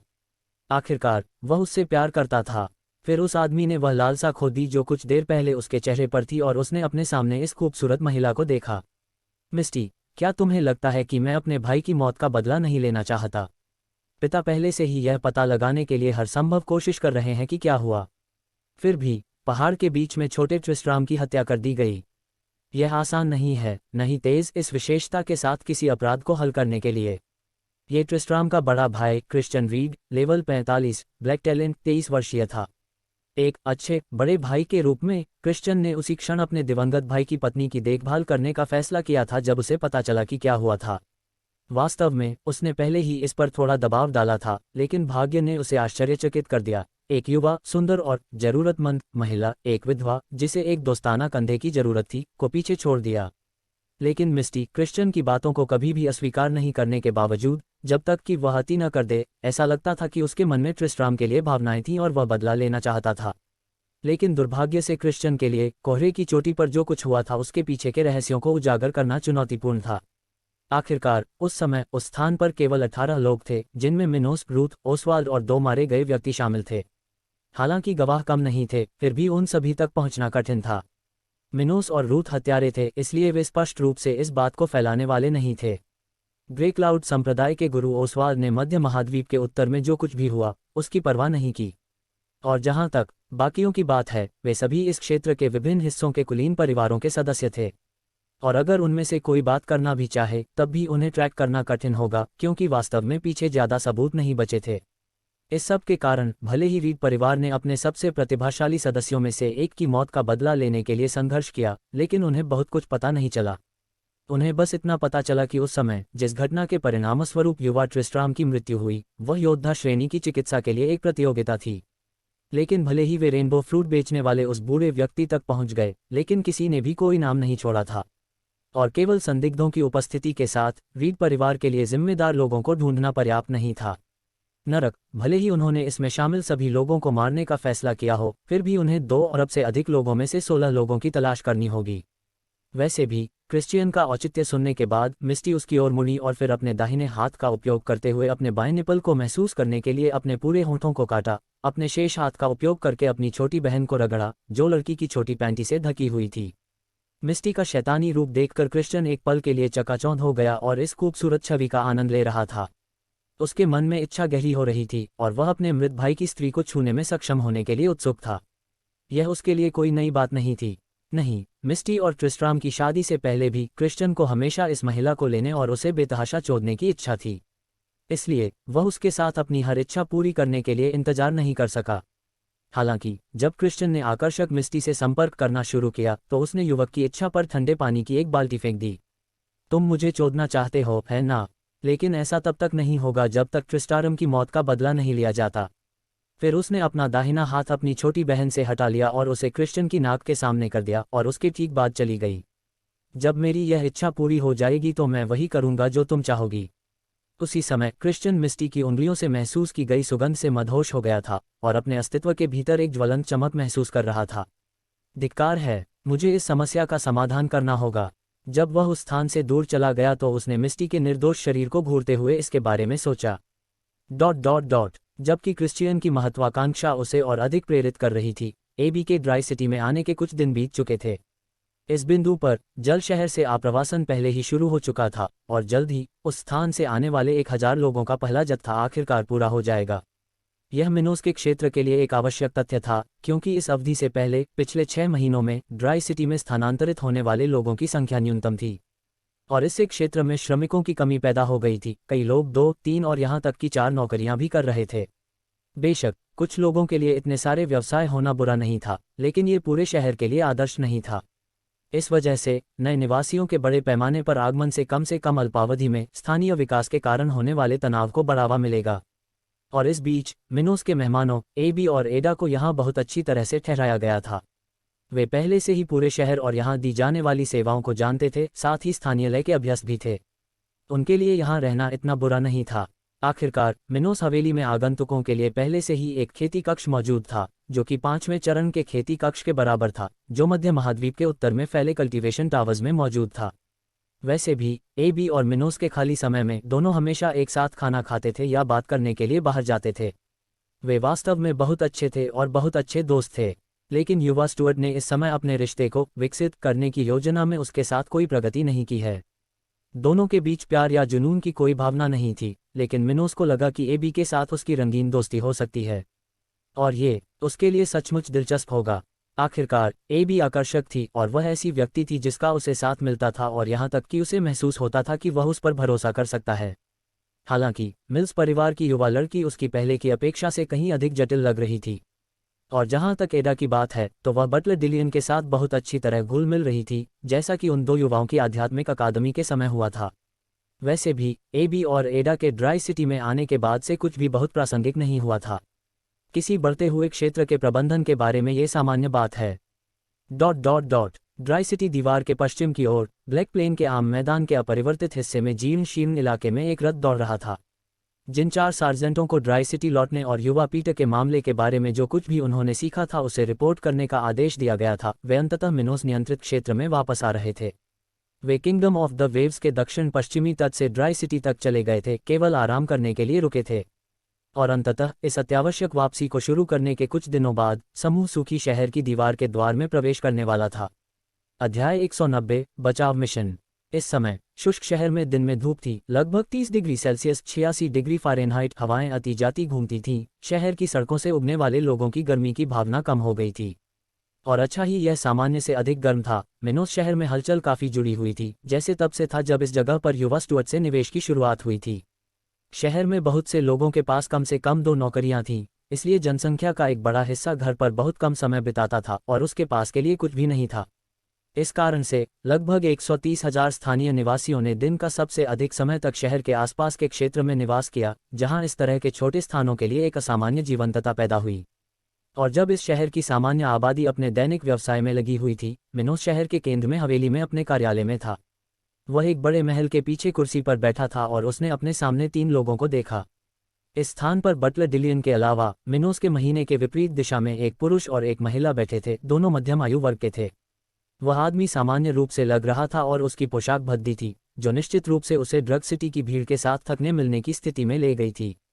जहां तक उस महिला की बात है, उसकी अप्रतिम प्रकृति के बावजूद, जिसमें अभी भी बड़प्पन की भावना थी, न केवल उसके भूरे रंग की रेशमी पोशाक के कारण, बल्कि उसकी खुद की शैली के कारण भी। वैसे भी ये दोनों संगीत शहर में एक नई बिल्डिंग के निर्माण पर सामूहिक काम कर रहे थे। पुरुष राजमिस्त्रियों के उस समूह का मुखिया था जो भवन का विकास करना चाहता था, जबकि महिला इस परियोजना के लिए जिम्मेदार डिजाइनर थी। एलेन के फोर्थ पर यह महिला स्टोन आइलैंड से कोचिंग सिटी में सार्वजनिक संवाद विकसित करने के लिए आई थी। वह लगभग 4 महीने से इस जगह पर रह रही थी और पहले ही कई पारंपरिक मंडली में भाग ले गई थी। इस समय डिलियन, जो उन दो लोगों के बगल में एक कुर्सी पर रुके थे, ने अचानक कहा, मिस जूडी, ड्रेजा सिटी टावर का विकास कैसा चल रहा है? अब तक मेरा प्रोजेक्ट लगभग 50% तैयार हो चुका है, लेकिन इसे पूरा करने में मुझे अभी भी 2 महीने और लगेंगे। ये व्यापक कार्य है जिसके लिए बहुत अधिक योजना की आवश्यकता है। उसने अपने संयम में कोई भी परिवर्तन बिना उत्तर दिए दिया। डिलियन, जिस बिल्डिंग के बारे में कहा जा रहा था कि वह ड्रिक सिटी में डिफेंसिव सेनानियों के एक सेट को बनाए रखने के लिए बात कर रही थी। हालांकि इस प्रकार की वेबसाइट के लिए इसे केवल कार्यकारी में लाना ही स्थिरता नहीं थी। नहीं, रक्षात्मक सेनानियों के लिए एक समर्थित संरचना की आवश्यकता है ताकि वे कार्य कर सकें। इसलिए संरक्षित क्षेत्रों के बीच और कई अन्य विचारधाराओं में उन सीमाओं के अंदर एक टावर बनाने की आवश्यकता थी जहां सरेंस काम करते थे। इस प्रकार की आध्यात्मिक वस्तु सही ढंग से कार्य कर सीखती है, और इन सभी आवश्यकताओं के कारण ही इस प्रकार की इमारत की योजना बनाने के लिए एक डिज़ाइन की आवश्यकता थी। उसके बोलने के ठीक बाद मिनोस ने सिर हिलाते हुए कहा, ठीक है, अभी कोई जल्दी नहीं है। हमारे पास अभी भी इस रक्षात्मक मित्रता के लिए सभी क्रिस्टल नहीं हैं। वैसे भी, श्री रांडेल, परियोजना तैयार होने के बाद इस टावर को कितने समय में बनाया जाएगा? उद्धरण चिन्ह 2 साल। युवा मास्टर, भले ही हम शहर में पेश किए जाने वाले कार्यबल को बढ़ाया जाए, लेकिन ये समय सीमा नहीं बदली जानी चाहिए। इस टावर के निर्माण के कई हिस्से हैं जिनमें संरचना के संरचनात्मक होने के लिए थोड़ा थोड़ा करके पूरा किया गया है। करने की जरूरत है। उद्धरण, हम 2 साल काफ़ी हैं। और वास्तव में ड्राइक सिटी को 2 साल तक सुरक्षा हासिल करने में कोई समय नहीं लगा। आखिरकार ऑर्गेनाइजेशन सेट, जैसा कि युवा स्टुअर्ट खरीदार चाहते थे, की कीमत 40 मिलियन निम्न श्रेणी के आध्यात्मिक क्रिस्टल थे। इस कीमत के कारण ड्राई सिटी की परिचालन लागत को देखते हुए मिनोस की सेना को उस लागत को तुरंत वहन करने में कुछ समय लगेगा। समय बीतता गया और समूह ने विभिन्न अन्य विषयों पर बातचीत की जब डिलियन ने अंततः उस चीज़ के बारे में पूछा जिसमें उसकी रुचि थी। खत्म करने के लिए मैं जानना चाहता हूं कि अस्पताल कैसा है। हालांकि जब वह बोल रहे थे, सचिव मिया कमरे में चली गईं, जिससे डिलियन ने अपना प्रश्न पूरा करने से पहले ही बात करना बंद कर दिया। फिर वह मिनोस की तरफ दौड़ी और धीमी आवाज में कहा, यंग मास्टर, 20 सार्जेंट में से 4, जो सार्जेंट पीटर के अपहरण की जांच करने के लिए निकले थे, कमरे के बाहर हैं और आपको अपने निष्कर्षों की रिपोर्ट करने की प्रतीक्षा कर रहे हैं। ये सुनकर मिनोस की भौहें चढ़ गईं। उसे एहसास हुआ कि जब मिया उसके कार्यालय में आई तो वह इतनी उत्तेजित क्यों लग रही थी। फिर उन्होंने कहा, मिस जूडी, मिस्टर रांडेल, आइए इस बारे में फिर कभी बात खत्म करें। क्षमा करें, लेकिन मुझे अब एक और मामले से निपटना होगा। हाँ, कोई बात नहीं युवा मास्टर, हम आपकी सेवा में हैं। रांडेल ने उत्तर दिया, जल्दी से उठकर समूह को अलविदा कहा। जहां तक उसने एक रवैये वाली महिला की बात है, वह भी विनम्रतापूर्वक अलविदा कहने के तुरंत बाद मिनोस के कार्यालय से चली गई। फिर डिलियन ने मिया की ओर देखते हुए जिज्ञासा से पूछा, क्या हुआ? लेकिन कुछ कहने के बजाय मिनोस ने खुद हस्तक्षेप किया, मिया, क्या वे यहाँ आए हैं? फिर उन्होंने डिलियन की ओर देखा और कहा, उसी समय सचिव उस स्थान को छोड़ देंगे। दादाजी, डिलियन को लगता है कि हमें पीटर से कुछ समाचार मिलेंगे। ओह, यह अच्छा है। हमारी सेनाएं उनके जैसी युवा प्रतिभा को नहीं खो सकती। और ज़्यादा समय नहीं बीता जब वे 4 लोग हफ्तों की जांच के बाद ड्राई सिटी लौट आए थे, उस जगह में प्रवेश किया। तुरंत उन्होंने मिनोस और डिलियन का स्वागत किया क्योंकि वे युवा स्टुअर्ट की मेज के सामने खड़े थे। मिनोस ने तब कहा, आप में से एक, मुझे बताओ क्या हुआ। ये सुनकर वह व्यक्ति जो समूह में सबसे बुजुर्ग लग रहा था, एक कदम आगे बढ़ा और फिर बोलना शुरू किया। युवा मास्टर, 1 महीने पहले ही ड्राई सिटी छोड़ने के बाद। फिर उस आदमी ने वह सब कुछ बताना शुरू कर दिया जो उनके समूह के ड्राई सिटी छोड़ने के बाद से हुआ था। उन्होंने लड़ाई के स्थान के बारे में बात की जहां पीटर ने 2 समुद्री डाकुओं को मार डाला था और अंततः उनका अपहरण कर लिया गया था। जाहिर है, सिपाही ने समुद्री डाकुओं में से एक द्वारा छोड़े गए हाथ पर टैटू के बारे में बात की, जो बिल्कुल वैसा ही प्रतीक था जैसा एमिलिन ने मिनोस को बताया था। ये समुद्री डाकू फिर से। ऐसी जानकारी सुनने के बाद ही उन्होंने इस बारे में सोचा, लेकिन मिनोस ने सार्जेंट के भाषण को बाधित नहीं किया और रिपोर्ट सुनना जारी रखा। और कुछ ही समय बाद उस आदमी ने आखिरकार सबसे हालिया घटनाओं के बारे में बात की जो उस समुद्र तटीय शहर के आसपास हुई थी, क्षेत्र में समुद्री डाकुओं और डाकुओं के मार्ग के बारे में। तो पीटर को क्रॉमवेल किंगडम ले जाया गया। हो हाँ युवा मास्टर, जिस व्यक्ति से हमने पूछताछ की उसके अनुसार वह समूह क्रॉमवेल किंगडम ब्लैक मार्केट गया था जो उस स्थान के उत्तर पश्चिमी तट पर है। सिपाही ने इसकी पुष्टि की। पीटर के लिए ये कितना अपमानजनक है। इस बीच पीटर के साथ जो कुछ हुआ होगा उस पर अफसोस जताते हुए डिलियन ने अंततः कुछ कहा। कौन जानता है कि पीटर पहले से ही क्या कर रहा था। एक गुलाम के रूप में सबसे अधिक संभावना है उसे रोजाना पीटा जा रहा था, समुद्री लुटेरों का बचा हुआ खाना खा रहा था और अपमानजनक परिस्थितियों में रह रहा था। निस्संदेह यदि वह पहले ही बेचा न गया होता, अगर ऐसा होता तो उनकी स्थिति और भी खतरनाक हो सकती थी। जबकि गुलाम जहाज़ों पर कैद में जीवन कठिन था, कम से कम इस बात की गारंटी थी कि वे कल तक जीवित रहेंगे। आखिरकार एक मरे हुए गुलाम का उन समुद्री डाकुओं के लिए कोई मूल्य नहीं था। हालांकि बेचे जाने के बाद जीवित रहने की कोई गारंटी नहीं थी। एक बंदी को या तो उसी दिन मार दिया जा सकता है जिस दिन उसे खरीदा गया था, यदि वह अपने खरीदार के साथ दुर्भाग्यशाली हो जाता है, क्योंकि यदि वह भाग्यशाली होता तो वह दशकों तक जीवित रह सकता था। कौन जानता है कि यह भाग्यशाली होगा। कुछ लोग निस्संदेह मरना पसंद करेंगे। उस सैनिक को जो कुछ भी रिपोर्ट करना था उसे सुनने के बाद मिनोस के चेहरे पर गंभीर भाव थे, क्योंकि वह सोच रहा था कि उसे आगे क्या करना चाहिए। अगर मैं क्रॉमवेल साम्राज्य में एक समूह भेजता हूं तो बल कोई मुद्दा नहीं होगा जब तक कि कोई आध्यात्मिक राजा शामिल न हो, लेकिन किसी भी निर्णय के लिए उन्हें मेरी मंजूरी लेनी होगी। हालांकि मैंने सेना की भूराजनीति कक्षाओं के माध्यम से इन सैनिकों को कई विचार दिए हैं, मुझे संदेह है कि वे मेरे आदेश के बिना बड़े कुलीन परिवारों के खिलाफ कार्रवाई करेंगे। इस मामले में मुझे बस इस बचाव मिशन पर जाना होगा। उद्धरण। इसके अलावा अगर कोई आध्यात्मिक राजा शामिल हो जाता है तो मेरे साथ पार्टी अभी भी लड़ सकती है और जीत सकती है। उसने पूरे 1 मिनट तक कुछ नहीं कहा और अपनी उंगलियों पर गिना और सोचा कि उसे क्या करना चाहिए। मिनोस की अंतिम सेनाओं और एमलिन के लिए उसकी मदद करने की संभावना के साथ, जब तक कि 54 स्तरों से ऊपर का कोई व्यक्ति नहीं आता है तब तक वह और फॉक्स उस स्तर से नीचे के लोगों के लिए नौकरी से जुड़ सकते हैं। इसलिए मिनोस ने सोचा कि आपकी सेना के साथ सबसे अच्छा विकल्प था, जिसका लक्ष्य मिशन की सफलता दर को हासिल करना और ब्लैक प्लेन सेना द्वारा नुकसान की संभावना को कम करना था। फिर आखिरकार उन्होंने कहा, ठीक है, चलो एक बचाव अभियान पर एक समूह के लिए जाना है। मैं उन्हें आदेश देता हूं और हम 1 सप्ताह में बाहर जाएंगे।